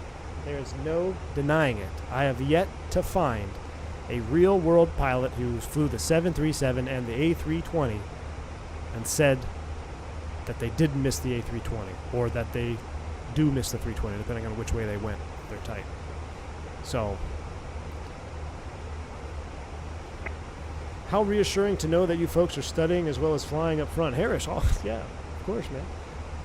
With B2, I've noticed that I have a bigger delay between my joystick and flight controls when I do the flight control check from the window view. TV Flight, do you have the preferred settings? The -20 curve, do you have that set up? I flew the 7.3 before, but I'm already liking the 320. Heck yeah, Dave. Does Amir know if there is a way in the lighting engine to make the sunshade block sunlight out in the cockpit? I think it does. Because like when you're flying into the sun, I know this works. I've used it. Let's talk real world over water ops here. I know we're not ETOPS or we're not MAT tracks or anything like that, but we do need to talk about something as we approach our ETP. This is something that you should be aware of, especially if you're flying with failures on, which you should now that you have a QRH in your iPad. Oh, I can... Oh! Okay, so that's realism now. Because now I can do this with it on or off. Okay, so you know what would be a funny troll move? Would be like have 2 click spots here, have one here, and have one here. And if you click this one, the shade goes up like halfway and then just snaps down and there's a big like that. Because what happens when you have your iPad mounted like this and you try to bring the shade up, the shade, depending on how your iPad, how close it is, you might have to move it, will push, the iPad will push on the shade here in the middle. And sometimes if you're not careful, you just miss that clip and it doesn't quite latch, and or you're lifting it up and it hangs on your iPad corner and then it just boom goes right back down. It scares the crap out of the guy next to you. Like, what was that? Yeah, that would be an ultimate troll move. Have like an extra click spot, even if it just was a sound file. But yeah, that's cool. You can do it with both. All right, but real world tip here. Let's get into our Navigraph. So we're out over the water. Equitime point. I've talked about this. I've made some shorts videos showing equitime point manipulation in the real airplane. If I look at our route here, we'll zoom out. All right. Our base ETP was from our departure and our arrival. Would you agree? Yes, from Cancun to Fort Lauderdale. That's what our ETP is based off. It's the equitime point with winds considered. At which point you reach the ETP, it is shorter for you to continue and go straight than it would be to turn around and go back. But when you're over the water, now this is not a great example because, you know, we've got Havana here. And it's kind of obvious where you would go. But let's say we had an explosive decompression right now. Well, if you want to know which way to go, maybe you don't want to go to Havana, your equitime point is no longer useful because we already flew past it. So we're going to come over here, we're going to go data, we're going to go equitime point, and we're going to change this. I want to keep Fort Lauderdale. Well, actually, let's look at it. Is there any airport on the west side? That would be, where's Fort Myers? Where's Fort Misery? I think Fort Misery is right around here. Everglades, Duval, Naples. Fort Miles is a little bit north. A little bit too far north. But what I would do here in real life is since the ETP is gone, I don't care about Cancun anymore. I'm going to put in another airport, and I'm going to modify it. We're going to put Havana. We're going to put Muha. So we're going to keep Fort Lauderdale, but I'm going to go Muha right here. Muha to Fort Lauderdale, and I want to know what the equitime point is between these two. So if I were to have an engine fire or... Key West would be Key West is a great option. You're right. But the only thing with Key West is by that point we are so close to Miami, and Key West is a short runway. Really don't want to go in there unless you're trying to get on the ground before your wing spar melts off, right? So try to avoid Key West in a 320 unless it's dire straits. Now there is that Naval Air Station right there, but again, now we're splitting hairs. I'm just talking generalization here. If the ETP has already been flown over, you're now just wasting a tool in your toolbox. If I have an engine fire right now, where do I go? Well, I know Muha is way closer than going all the way to Lauderdale. So I'm going to start a diversion, go to Havana. Now, the better example that I like to use is when you fly from up north and go to Cancun. Or let's say we're going Cancun to Memphis, Tennessee. Well, you wouldn't really be doing that, but maybe you're going Cancun to Chicago, right? You take off out of Cancun, you're going to fly over the Gulf. Your equitime point is going to be somewhere around here because you still got a ways to go up to Chicago. Well, before I take off, I'm going to change my equitime point. Instead of it being between Cancun and Chicago, I want to know what's the closest runway on this coastline I can divert to if I have an emergency. So I'm going to put MSY there. So that way I know when I'm out here over the Gulf, let's say I'm on Lima 214, cutting across the GOMEX routes here, I know if there's a fire or decompression, I know in an instant which way I need to turn the airplane to get to the closest suitable airfield if I have New Orleans as my ETP destination and I keep Cancun as the departure. Then once I get past that equitime point and I'm confident I'm close enough to New Orleans, then I'll just clear it out and I'll just put New Orleans and Chicago, or you can just put your regular ETP back in to see where you are as you are along on your flight. So whenever you're transitioning water, keep that in the back of your mind. This one is still a decent example, but not the best because, like I said, Havana, you got a couple different options, but I just thought I'd throw that out there. All right, let's go. Good day. Contact Miami Center on 126325. Here we go. 126325. I really need a radio panel. 2632 is up. Let's give them a holla. Center, good evening. Spirit Wings 528, we're level 370.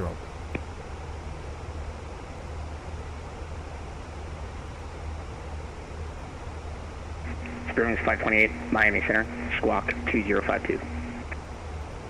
Squawking 2052 for Spirit Wings 528.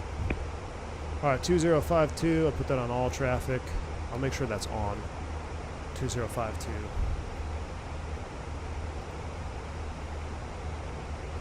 Did you know you can change EFB background? Yes, I keep forgetting to do it, Logan. I'll have to change it. I keep forgetting, though. ETP isn't wind corrected. No, it is. It takes into account wind. Equitime point. So without wind, it wouldn't be equitime. Spirit Wings 28. Miami Center to contact 13 miles southwest of Maxine, flight 370. Position checks for Spirit Wings 528. All right, we are getting close, though, so let's go ahead and 204. Let's pull out our latest and greatest weather request. Let's see what Lauderdale's doing. Get the METAR. We'll send it off. We'll start our descent prep and planning. Is IVAO going to issue a TFR today? No need to. Do even squawk, bro. Fattest white guy ever. I can't believe you said that. You're going to think I'm lying. Look at this look at this write-up I took a picture of today, and I was going to post it, but then I was like, So, I don't know if we'll be able to see this. Now, keep an eye on the fly live. Is it going to freeze when I switch between scenes here? Okay, so I'll show you what I'm going to read this, what it says, and then I'll show it to you, so if you can't read it. So, I opened up the maintenance logbook today, And the last write-up was this. Thrust reverser lever of engine number 2 too tight, making hard to bring out of reverse on landing. The first thing that came into my head was, do you even lift, bruh? Look, if you think I'm kidding, that was the logbook. I just laughed. I'm like, really? You can't get the reverser out of reverse? Come on, bruh. That's just funny you said that. 'Cause I was like, yeah. All right. See if Fly Live is still working because I switched scenes. What is MEL? Minimum Equipment List, Kyle Ferris. That's the minimum equipment list.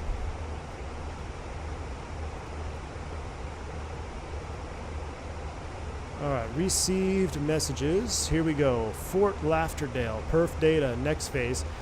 Descent 339. No, sir. We're going to do 79. We're going to come down at 310k knots. Spirit Wings 528. Descend via the BIA 3 arrival. Fort Lauderdale, altimeter 310. Expect vector is ILS approach 10 right. We'll expect ILS 10 right, descend via the Bahia 3 arrival into Fort Lauderdale for Spirit Wings 528. All right, descend via eastbound. Bunker, 5,000 feet. Let's go ahead and set 5,000 feet up here. 5,000 feet is set. We're not quite to our TOD yet.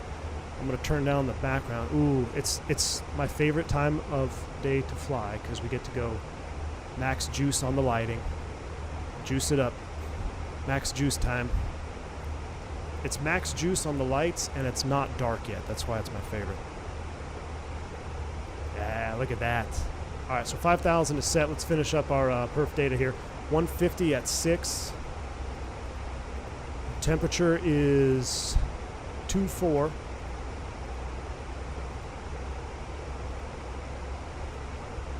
And what was it? QNH?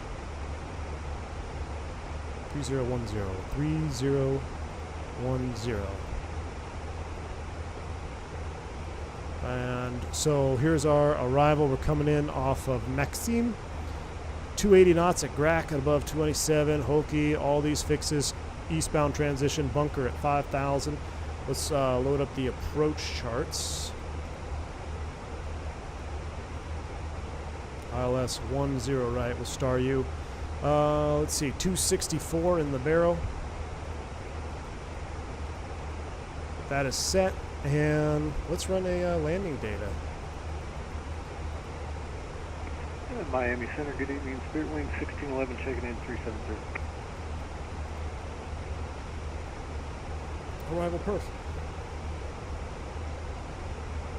You said you're not interested in flying wide bodies in real life. Why is that? Roots or something? Mohammed, yeah, it's in my phase of life right now. My biggest priority is my kids and my family. Like we have a full nest at home. I want to be home. Like Spirit Wing 1611 Miami while Center, I like the squawk looks 3263. of wide bodies, you know, I don't really want to sit on an airplane for 17 hours. Oh, you could use the crew rest and go to sleep. Cool. Or I can go to Cleveland and back and be home for lunch and have a picnic with the kids, you know?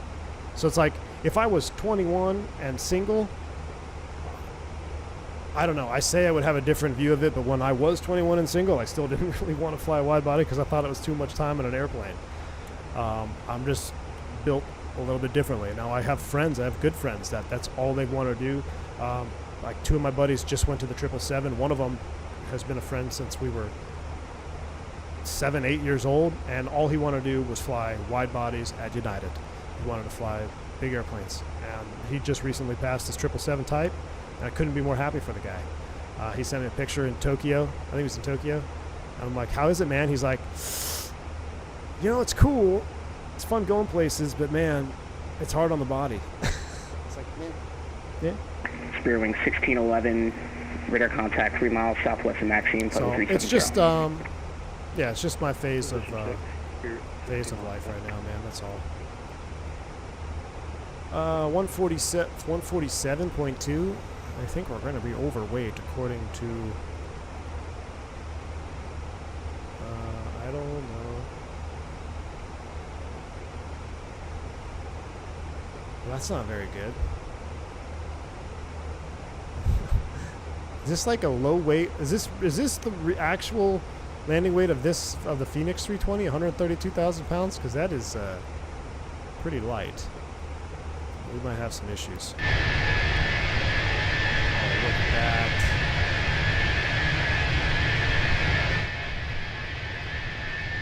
Golden hour.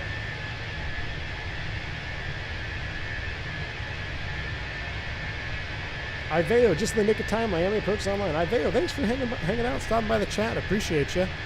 Sorry I missed your message there. I scrolled back and saw it. But, yeah, I've been loving my time on IVAO. It's been a lot of fun. You're still 21 in your heart, exactly. I don't feel like I'm getting older, and I think that's what all old people say, so I guess I am getting older, because I don't feel that I'm old, but the numbers say that I'm definitely not 21 anymore. I've heard of crew deciding who's PIC to what system controller in the aircon. Yes, Pilot Boy, I've done that. Or you can play altitude golf, you know, or you say even or odd, and then you spin the altitude. If it's even, that guy flies. If not, the other guy flies. Altitude golf, even or odd. What pack is or what system controller is on. Yeah. Or for me, I have a very simple way of determining who flies the first leg. First thing I do is I look at the employee number of the first officer. If they're a new hire, then I look at the weather. Whatever has the best weather, that's the leg they're going to fly. If the weather's the same, then it doesn't really matter. Here's our descent. Let's go. Mock Des. It's going to be the BI3 arrival. Expect ILS 10 right for Spirit.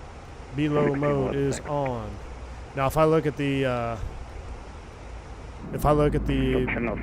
crew sheet and it's a senior FO, I just say, hey, which leg you want, man? I don't really have a preference. And that's because when I was a first officer, generally the rule of thumb is the captain flies the first leg. So if you're doing turns, you're really only landing at your home base all the time. And I remember getting like, I'm getting so tired of landing at DFW, you know? So when I upgraded, I made that kind of a point, like, hey, I'm gonna, you know, I've been there, so I enjoyed it when the captain asked me which leg I wanted, because it was rare, so I'm gonna take that, something that I enjoyed from captains that I observed, and I apply that into my technique as a captain. Do PIC hours mean anything once you fly your airliners? Not really. I you know, the whole logging of flight time and PIC, that's all to get to your airline. Then once you get on with the airline, you're pretty much, I mean, unless you're planning on jumping ship to another airline, you know, then it could matter. But no, once you're part of a main carrier and that's where you want to be, some guys don't update their logbook, but then if the airline goes out of business, what do you do? So I got into a bad habit. I didn't record any of my FO time. I got comfortable. But then when I upgraded, I made it a point to track every PIC hour. And then once I did that, I was like, I better go back and find out. My logbook was like 5 years out of date, 4 years out of date. So that took a long time to get up to whatever, but I got it all back up. Pretty sure it is 132 in the real plane. No, it could be. There is a high gross weight, so ours are 145,505 or 148,591 if you're in Neo. 321, 171, 519, 319 is 137,788. So I won't say never, but 132, I think that's like a lightweight. That's not the heavyweight mod, or not heavyweight mod, but whatever it's called. I'm sure Phoenix knows. I really want to know what airplane they used, because for it to have Select 1 engines, I wonder if it was an Indigo. And a low gross weight landing.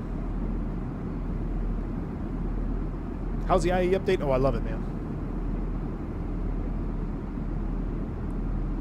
V1 currently flying the Tolas. Really excited for 12.1.0. How you liking the Phoenix? Brickteller. I am in love, dude. So much so that after work, I came home, or didn't even go home. I literally came from the airport to the office and fired up the sim for y'all.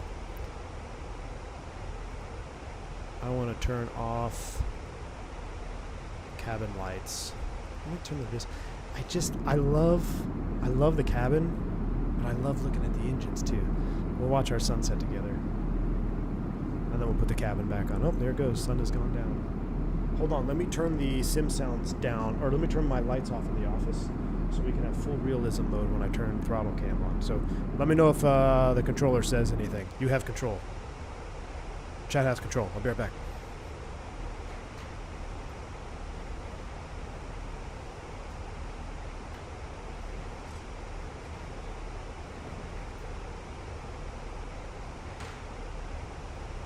Alright, I've wheeled my way back. Oh, it feels weird sitting on this side. Oh man, that brings back some memories. Hurts my brain though. Alright, we gotta turn down. We can't be full juice anymore. We gotta dim it down. Dimming it down. We'll even put those into... Wait, a what? When I turn that on, my mini FCU does tapes and eighths. It does all the digits when I put the annunciator light on. That's crazy. That is crazy. Alright, let's turn down. More drag, you say. Okay, more drag. Fly Live is borked again? I'll restart it one more time. Miami Center good night. This is Flight Tiger 9173. I request authorization flight plan IFR to MTTPP in gate 121. Let me see. I'm going to reset Fly Live after. Oh, yeah, look at that. Well, we need to go. I have Miami yellow, Tower, 1.3. but I don't think yellow really comes through on the background color. I think blue is the coolest, don't you? Excuse me, repeat please. I think blue is the coolest. We'll go blue. Miami Tower is on 118.3. We're covering the ATCT, including clearance. And I'll put this on dim so it's realistic. Oh, okay, thank you. Alright, that's about as realistic as it gets. Alright, full screen cam. Is Fly Live still borked? I'll reset it one more time for approach, and then that's it. Alright, here is our speed restriction, 280, at or above 15. We're already at 280. Coming on down. We are looking good, though. Oh, yeah, I gotta get the shades, thank you. Pilot Boy, yeah, we can check. I'm pretty sure I've already checked on a previous, like, test everything stream. Right now, what are we on? We are on System 1. So it'd be a subsequent start. It should go System 2. Someone check. I feel like I've checked that before and it worked. Could be wrong though.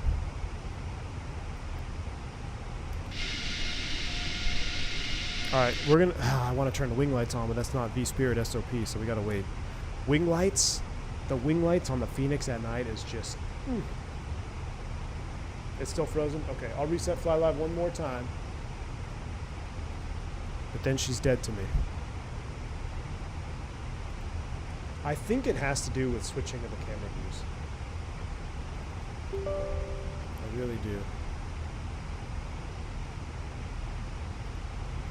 Alright, NMUN KFLL NKS 528.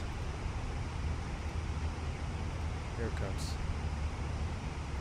It wasn't happening with Block 1. It didn't happen near as much. It happened a few times. But it definitely happens with the Fenix more than any other airplane that I've flown. So there's something that runs with the Fenix that conflicts with the software that Fly Live uses.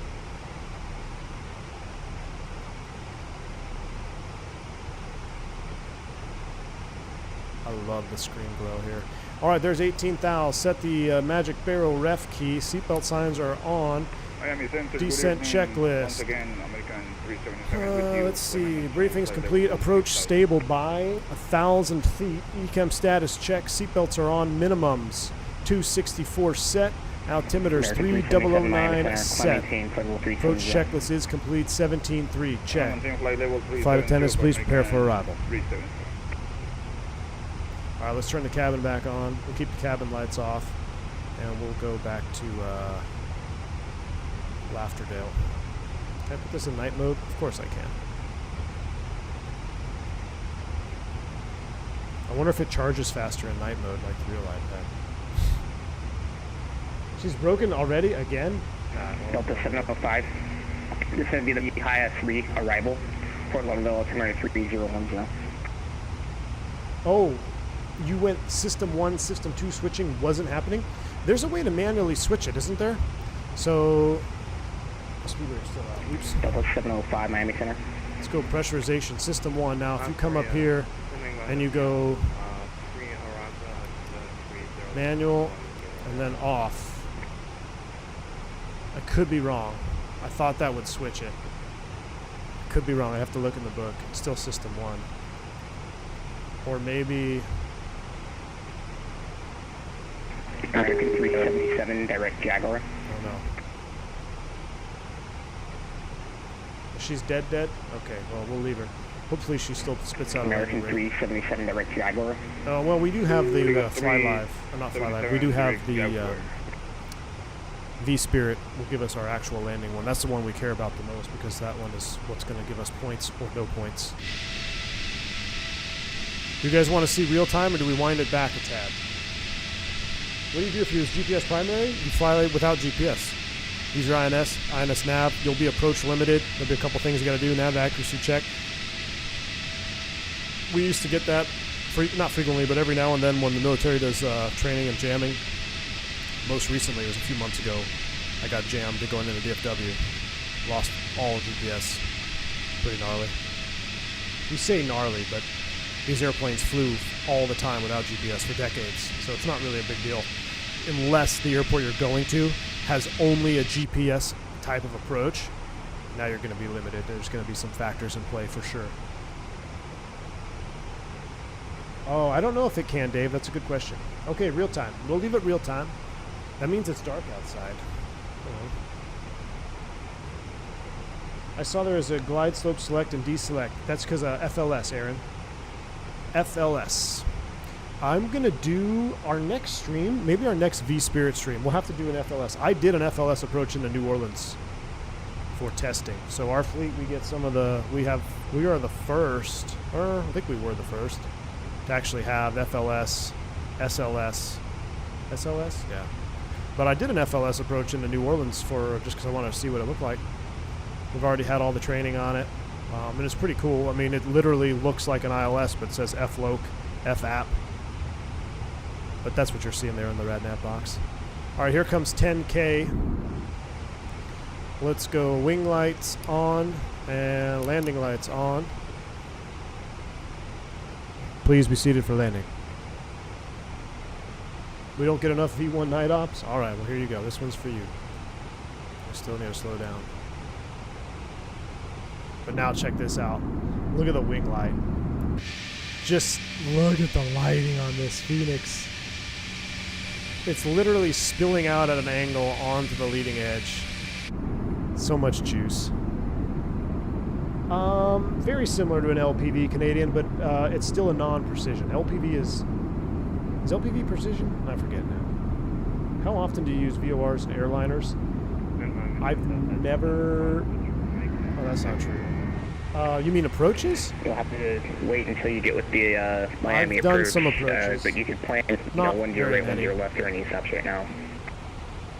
Matter of fact, the first VOR approach If you have a preferred runway, that I you can did just let me know. in the Airbus, like legit green needle, green on green needle, selected approach, was a VOR circle into Guatemala City. Talk about pucker factor. IMC 2 minimums, and our alternate was covered up by an ash cloud. Yeah. Sterling 528, contact Miami approach 120.5. 120.5. Thanks for the ATC tonight. Speedwings 528. Just advise on your runway. Wilco, Speedwings 528. What was the freak? Miami approach 120.5. Miami approach, flight 7,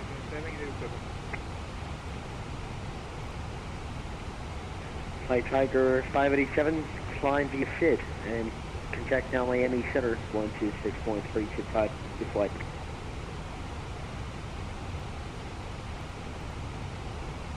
Cabin call 2.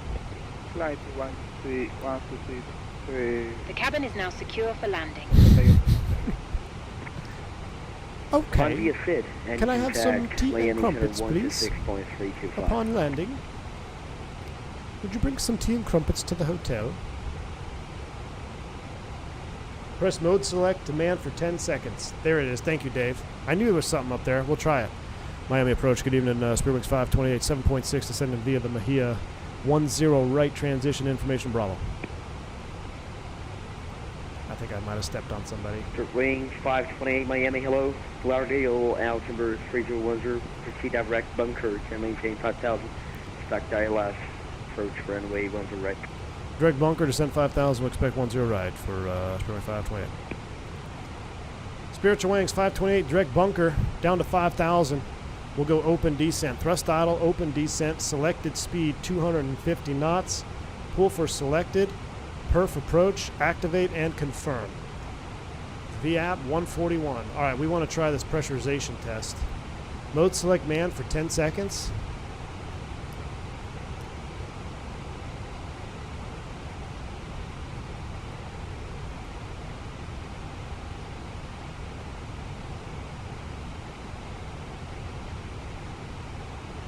Is that 10 seconds? I didn't start the clock. That's got to be 10 seconds. Hey, system 2. Look at that. It does work. Thank you, Dave. All right, 6 for 5, 1,000 to go. Check. LS push buttons on. You forgot to turn your LS push buttons on. What are you going to do? Well, it'll yell at you when you get down there. It'll be like ILS, ILS, ILS. It'll be flashing at you. Airbus makes it really hard to do something stupid. So it amazes me whenever Juan Brown, Blanco Lirio has to cover an accident where it was just almost just stupidity. Landing perf okay? No. Our landing perf says we're going to go off the end of the runway. So we're going to go max reverse and I'll step on those brakes for you. Matter of fact, I'm going to do manual brakes though. I'll do manual brakes. LPV is not precision. I think it's, yeah, I think you're right, Felix. It's not a precision. I haven't done LPV. I've only done FLS, SLS, and RILS. And of course all the other basic ones. I feel like the corporate jets do LPV a lot. Or like, it's more of a corporate thing here in the US. I know my buddy flying the Falcon, they do LPV all the time. Mad Dog Mike, yeah, I have to finish that video of that PIA report. I haven't finished it. I was listening to half of it from Blanco Lirio. You should voice an NKS cabin crew sound pack.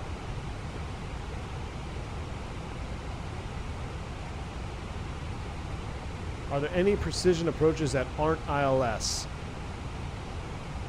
MLS. I think MLS. Right? And PAR. Oh, I've also done a PAR. I used to do PAR approaches in Yuma at the Marine Corps Air Station. Turn 3 degrees left. Turn 5 degrees right. Descend 100 feet. Something like that. GLS? Yeah, GLS. GLS? I don't know.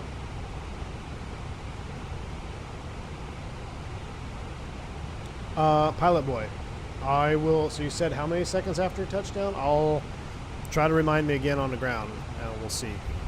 Actually, it won't because we're going to go into replay mode, and I got to go home, man. It's 7 o'clock. I got to be at the airport at 8 a.m. tomorrow. So, ooh, that's the point. I think they plane swapped me to a Neo tomorrow. I was going to fly another IAE, but I think they plane swapped us.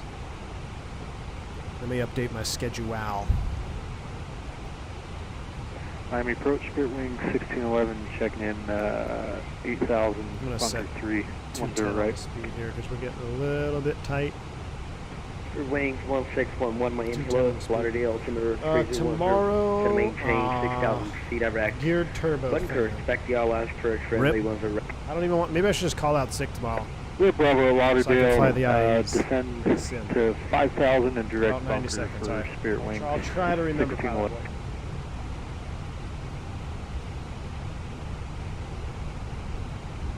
Alright, there's VFE next, minus 10, flaps, 1.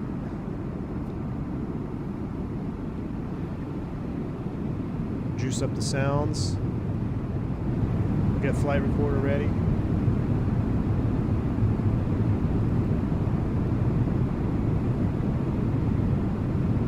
Fort Misery, Andrew Thomas. I think I'm going to Fort Misery.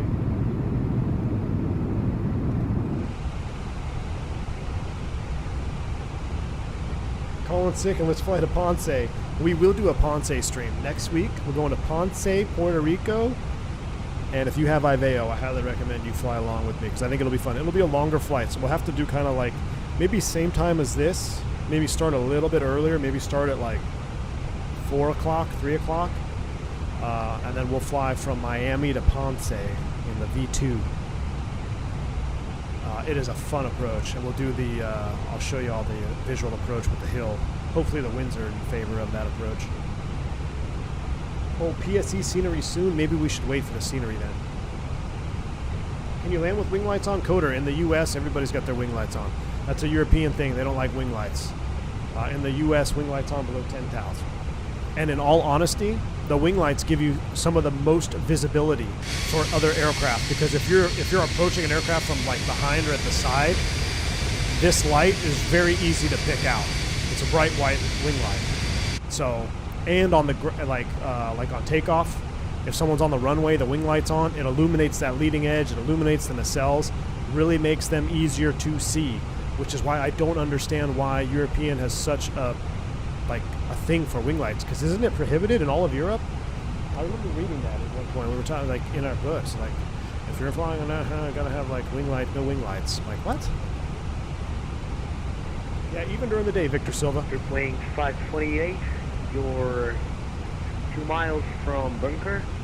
And, maintain 5,000 till established and clear the ALS first for runway 10.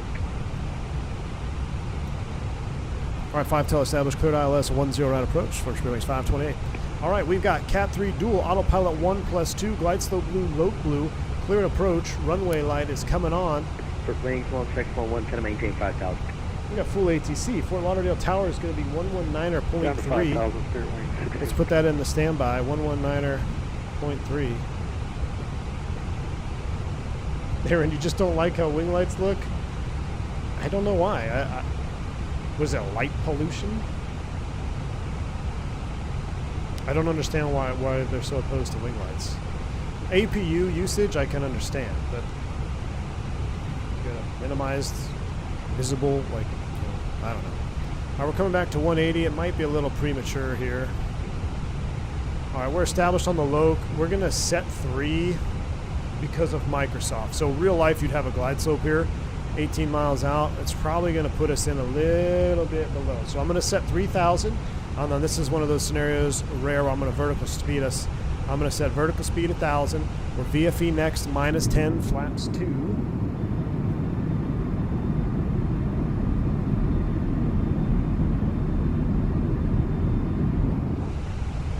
Felix, fueling have wing lights on? All right. Isn't fueling the one? Ooh, there's our loc. Okay, so I'm sorry. Glide slope star. Go around altitude is 2,000 feet. So if we go around 2,000, should be blue. That's interesting. Going out to set. Weird. Maybe it's because we're so high above it.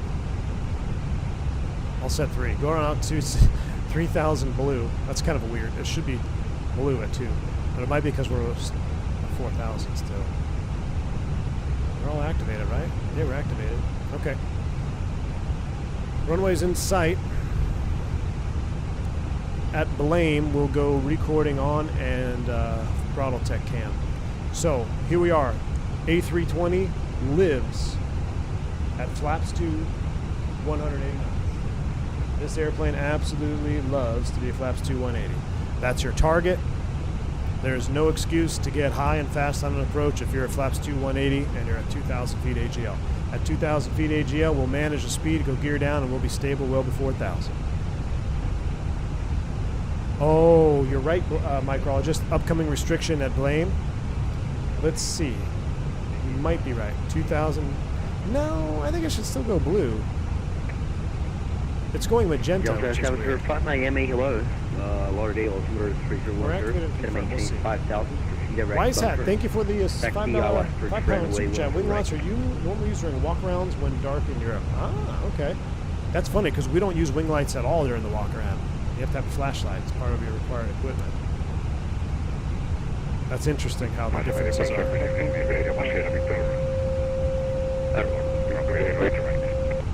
That's blocked.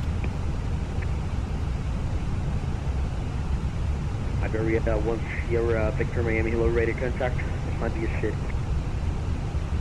Have you ever had a jet bridge steep like that? What do you mean? Oh, PSC jet bridge basically on the ground. We're trying to model it and not find an alternative. Oh, I see what you're saying. Yeah, because they come up from the ground. Yeah, those are funny. I know exactly what you're talking about because I walked it. All right, recording is on. Can we set 2,000 now? Yeah, 2,000 blue. Going altitude set 2,000 blue. 2,500. 2,500 feet. We'll guard the flight controls at 2,500 feet. Now remember, I'm going to have a hard time with the center line control because my chair is already rolling. Alright, here comes close enough, 2,000 feet, manage speed, gear down, speed brakes on. Where's the gear? Wings 1611, cleared ALS, approach 10 right. Cleared ILS 10 right, Spirit 1611. There we go. I had to hit it twice, so that was kind of interesting. VFE next, -10, flaps 3. Wings, 520 wings attack, Florida Tower 118. Well, correction, 119.3. Over 19.3 again at SProjects 528. Thanks for the ATC. VFE next, -10, flaps full. Lauderdale Tower could even in SProjects 528, ILS 10 right. And Spirit wings 528, wind 159 at 03 knots, runway 10 right, clear to land. 10 right, clear to land, SProjects 528. Alright, landing check is cabin crew advised, auto thrust, speed, auto brakes are off, ECAM memo, landing all green. Landing checklist is complete. 1,000 feet stable, cleared to land. Recording is on. Hard rock off the right. Let's leave the autopilot on so we can see it. I'm torn. I want to fly, but I want to look at things. I guess we have replay. Okay, let's fly. Autopilot's coming off. Cat 1.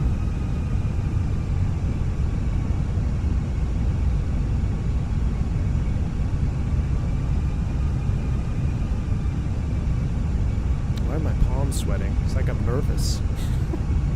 I get more nervous to land on live stream than I do in a real airplane. That's sad.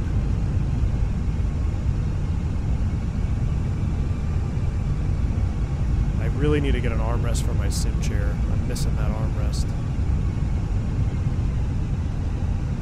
500.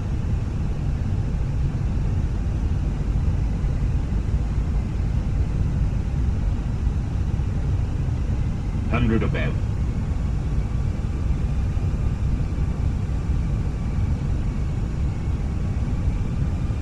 Minimum.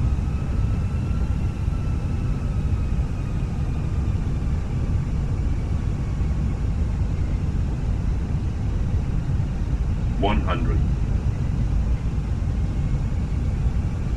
50, 40, 30, 20. Retard. 5. Oh, that feels good though. I don't know. I don't know if they should change it. That feels so good. Spoilers. Reverse screen. Deselling. Trying not to roll backwards. 70 knots. That felt juicy. That felt really good. Pull him out here early, kind of make this hill. And that was with the no tactical flip-flops. I don't know if they should change it. That felt so real. And we were on time with our flare though. Alright, this is where you don't want to go off the end here. This is a real big drop. What was the rate? Did you guys catch one? 34? That felt like a 34 to me, honestly. That felt legit like a 34. We never got a gate assignment. And Spirit wings 528, safe parking. We're going to G12, so we're going to 528. Clean it up. Is that a gate? Roger, and Spirit wings 528, continue on Juliet, right turn onto Hotel 5, the concourse golf is going to be right there for you. Juliet Hotel 5, over to the gates. Thanks for the ATC tonight, Spirit wings 528. 528, like I said before, welcome to Fort Lauderdale. Hope you have a good flight. Appreciate you. Alright, did it change? Everyone's so concerned with the pressurization. It's system 1. I'll leave that up, so we'll check again before we shut them down. Alright, this is where, like, I didn't start the 3-minute chrono for cooldown here. We were in those reversers hard. Yeah, I just made up a gate. Is G12 a gate? I don't know. I literally just made up a gate. I know the G gates are over here where Spirit parks. So I just said I made it up. I don't know. Richard Stoffel, thank you for the $10 super chat. Dude, that came right near the landing there, man. Appreciate you. Very kind. That's your 10th or your first super chat on the live stream, man. Richard, I appreciate you. Guys, I appreciate all the support tonight. If we can, please do hit that like button. I'm not going to be able to go live here for the next couple days, so help the channel out. Hit that like button. Help the algorithm. We got to be really careful here as we come off here. To the right.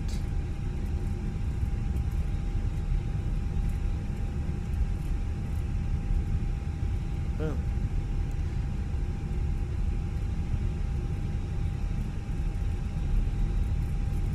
What was our taxi instruction? I just did what we normally do. Hotel 5, yeah, Tango 5, Kilo, Hotel 5, Juliet. It's close enough. We'll go over here. When do you typically pull power to idle? Situations are situational. Did you see that approach? Wind it back. I don't remember, but I wind it back and let me know. I'm pretty positive I went idle before the retard call out. That's because I was judging the energy state of the airplane. I heard the auto thrust. Remember, the auto thrust on that one when you're running with it on, pay attention to what your engines are doing. Are they spooling up? Are they accounting for a gust? If they're spooling up and you're on speed, you know you're going to have more energy than you need. So bring those power levers to idle a little bit sooner. Judge the energy state. I'm fairly confident we brought them back before it went to what's it called? Went to retard. All right, we're going to get some bonus points here for vSpirit. We'll go yellow electric pump on, confirm engine 2, confirm.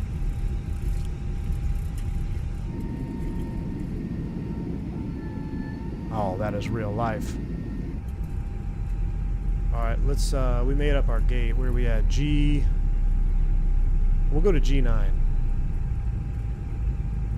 Actually, I tell you what, let's do full realism. We'll stop right here.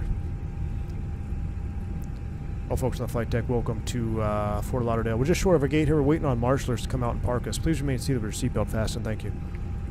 All right, so we're going to stop. We'll set the brake. We'll kill the taxi light. And we'll... Can I select a gate from GSX? That's a 705. Roger, contact me when you're on the ILS, runway 010. Let's go to 7, because that's right there. No follow me. Spiritual Wangs. Currently established at 705 ILS 10-5. Marshaller's been dispatched. And Delta 705, roger. There we go. Winds 144 at 8 knots from your 10 right clear line. 10 right, 10 lands at 705, thanks. Man, Phoenix, we don't give enough credit to Phoenix and night lighting. This Block 2 night lighting, this is always a challenge right here. Making a 90 left into the operating engine. Come in with a little extra juice. I gotta do multiple things at once here. Kill the light. Yeah, see, it's hard. See, I screwed that up. It's really hard to make that 90 into the operating engine if you don't have that extra juice. I'm going to correct myself here. I know he's telling me to straighten up, but I'm not going to straighten up yet because he's wrong. I'll tell you when I'm straight. Alright, there's straight. Feather the brakes. 4 to 3 knots. Ooh, that was quick. Brake set. 2 is down. APU is on. Seatbelt sign is off. The reason you split the masters and go seatbelt sign off is for the pressurization in the door. If there's still residual cabin pressure, we want that light to activate. So that's why you split the throttle, or you split the masters, and you kill the seatbelt sign, and then you shut down number 1. So you don't want to shut down 2 at the same time. Hey, what's he doing? What in the... Is that Blue Games? Blue games confirmed. I've never seen that before. What the hell is that? Does he do that every time? That's pretty sweet. And we've already got the GPU hooked up. We're 5% in. One beacon light is off. Dome light. That's coming on. Yellow electric pump. All right, request deboarding. I don't have to touch anything. Pumps are coming off. This is vSpirit. We got to do everything by the book. We'll go ahead and kill the APU. We won't even run the bleed. We'll save a little fuel. Company message. Gangnam Style. I've never seen that before. So when you do a really good parking, they dance? Really? That's the perfect parking dance? Dude, that was badass. That was the highlight of tonight's stream. Well, Amir stopping by the chat and getting a parking monkey dance. I didn't even know that was a thing. So when you do a good parking job, they do that? Well, I'm going to have to start requesting gates more. So that was awesome. That was pretty awesome. Okay, 10 left via Tango 1, Bravo, hold short. Ladies and gentlemen, we're here. On Bravo 1, Southwest 15. We'll go back to full screen cam. I feel like I want to... Is there a Gangnam Style remix on Epidemic Sound Studios? Hold on. Gangnam Style. I remember playing that for my Korean friends. But nope, I don't think you can search that. How do you spell Gangnam? Gangnam.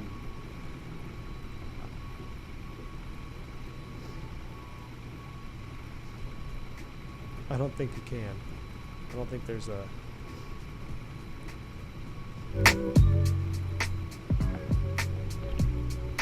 No, there's no Gangnam remix on Epidemic Sound Studios.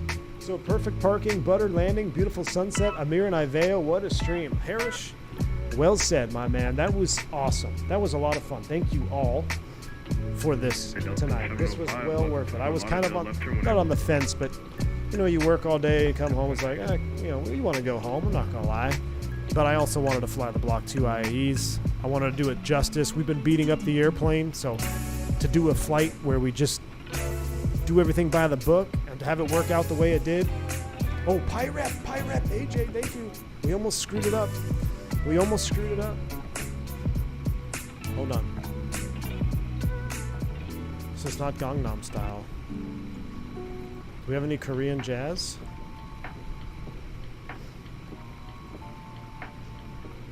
Alright, let me show you guys Pyrep A-Cars. 168? Okay, I'll take a 168. Sure. I thought it felt like a 34, but that's fine. I'm not going to argue with that. Either way, it's good. It's better than what my FO did today, that's for dang sure. Cool. We'll just file Pyrep. Done. 29 Pyreps. Hey, we're getting that average landing rate down. When we first started, it was a little bit wrong. We had a couple of smashers, so we're getting it down, chat. We're getting it down. All right, let's end that. Let's close that off there. Man, what a vibe tonight, guys. I'm sad that the stream's going to end. I'm sad the stream is going to end, no lie. Alright, but it's 7:16. If I leave now, I'll be able to go tuck the kids in. So let's watch that replay. We'll pause that music. We'll disconnect from IVAO. Make sure there's nobody on like super short final that we're not going to miss. I saw one Delta land there, which was pretty cool. Looks like he done rolled to the end. Ooh, 7.5. Delta 7.5 landing on 1-0 right at night. Ooh, gotta love it. Ooh, we got some spiritual wangs over here. These are probably Pratt & Whitney's. Nah, they're not, but real life, I bet they are. Looks like there's someone over here at this gate with IAE engines. Man, this sim, y'all, I'm having too much fun. Okay, replay mode it is. We're going to... We'll do a couple of things. I'll just stop GSX. I'll restart Kutal. And then we're going to dismiss you. And we'll go to the states. So I'll go panel states. Oh, hold on. Pressurization. You guys want to check something? It's Still says system 2. Maybe it's on next startup. Let's go ready. Activate the state. Ground services. Get the jetway off. Start the engines to request ground services. Okay. Close up everything.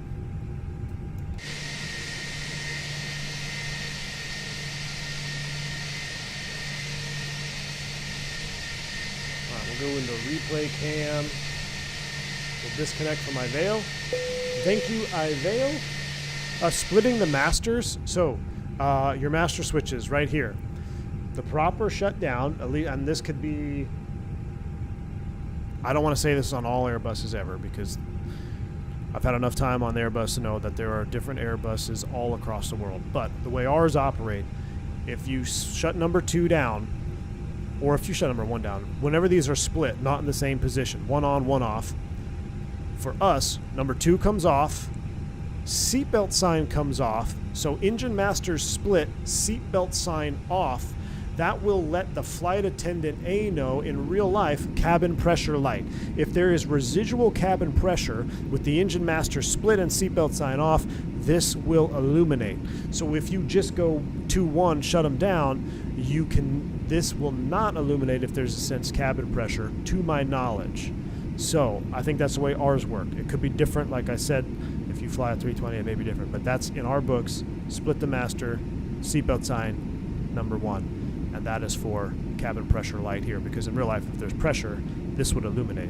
But you don't want this on all the time, right? Because the cabin is obviously pressurized in flight, and you don't want this blinking, because that would be annoying. So it's set on a parameter. Certain parameters will only activate this light. But there you go, Tyson. Yeah, no worries, man. Good question. All right, we'll get our lights on, and it is replay time. We'll watch the first one in kind of like a sunset, and then I'll give you guys the night landing all to yourselves. So we want to see what we did. Where is the replay? Okay, don't mess this up. Don't record, execute replay. Meow. We'll let the cockpit load in, do its thing. I'll turn the parking brake off.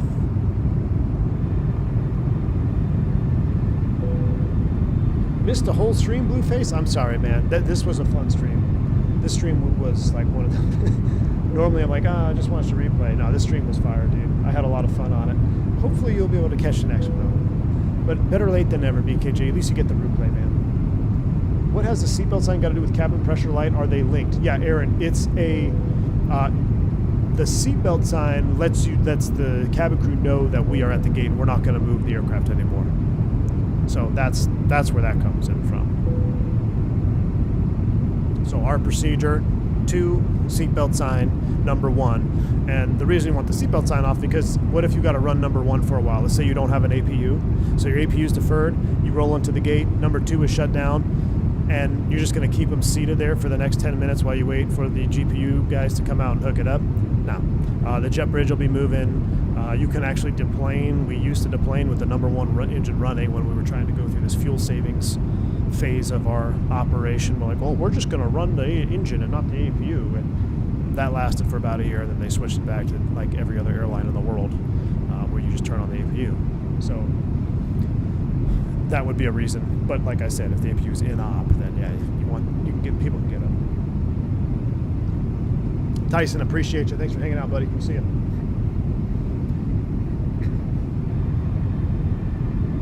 All right, here come the flaps. I think the cockpit should be good right about now. Oh, beautiful, beautiful. 1,000 feet, stable, cleared to land. We left the auto thrust on. What if I re-engage it? Will it do its thing? Yeah. Oh, look at that.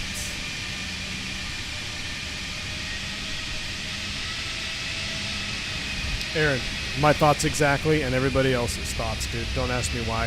It had something to do with cycles on the APU, Aaron. Because like you're just burning extra cycles on the APU, then they got to go to maintenance.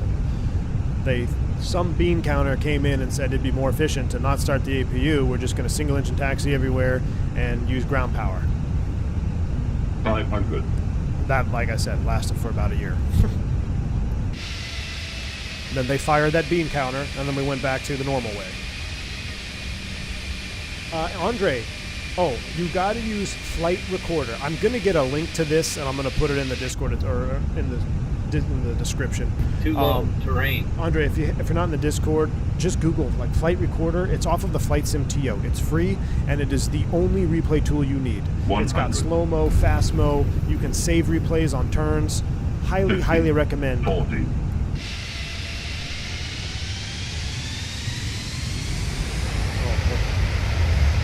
Oh, that was beautiful.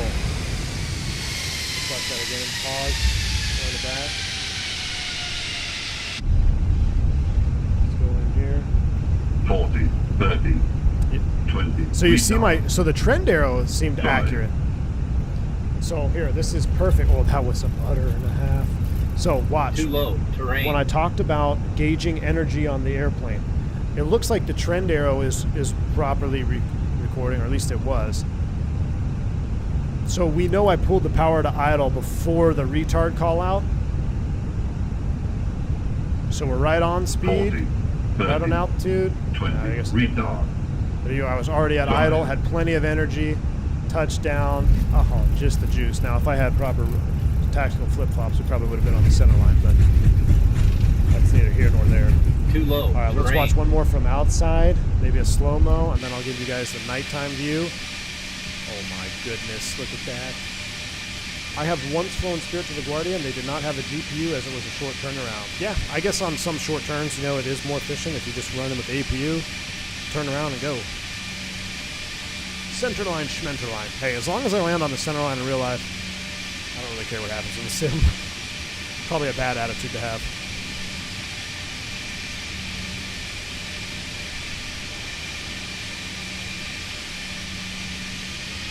I'll play engine throttle.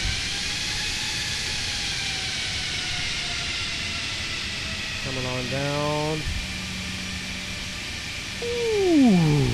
Oh yeah, that's a 34, baby. That's a 34. Let's go to where we touch down, and then we'll do flyby. What a beautiful freaking touchdown and night landing. I'm so jazzed. This was such a good stream, y'all. Let's go drone follow off. Now watch this. And then we can even do slow-mo. Check this out, Andre. So we'll resume it. Actually, hold on. You want to see it in slow-mo first? We'll do one in full speed, and then we'll do the next one in slow-mo.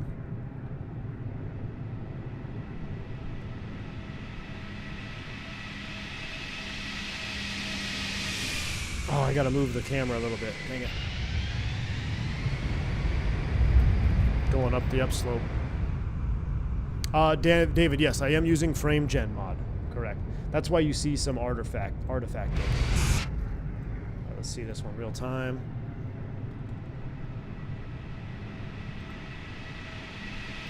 Ooh, baby, rolled it on. I don't know. Man, I don't know if Amir should change it. Of course I'm gonna say that after that landing. The thing is, if you flare at the right time, it's great. You know, by changing it, making it a little bit lighter, it makes it a little bit more easy mode to make up for a late flare. That's really all it does. Because this flare felt bang on realistic. This landing felt so realistic all the way through. But we flared at the appropriate time. Once we get close, I'm going to pause it, and then I'll do slow-mo. Watch this. 0.25. Resume.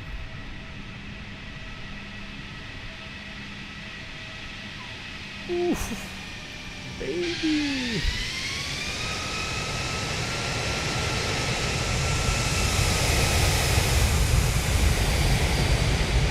Alright. That's all she wrote. That is all she wrote. Let's get you back up here. Let's go back to night mode like it was. Not GSX. What am I doing? Go away. And we had a Gangnam style, which I didn't even know existed. So a lot of fun all the way around tonight.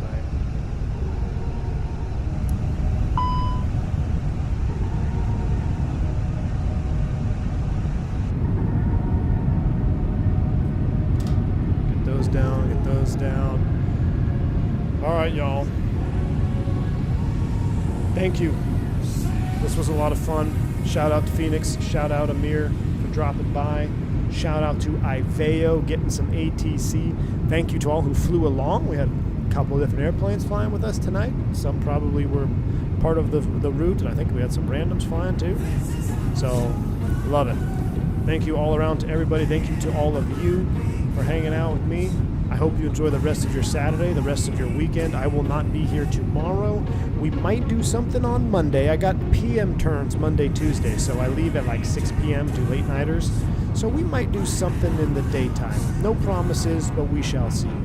Nevertheless, until the next one, everybody stay safe, stay healthy, enjoy V2B2. See you!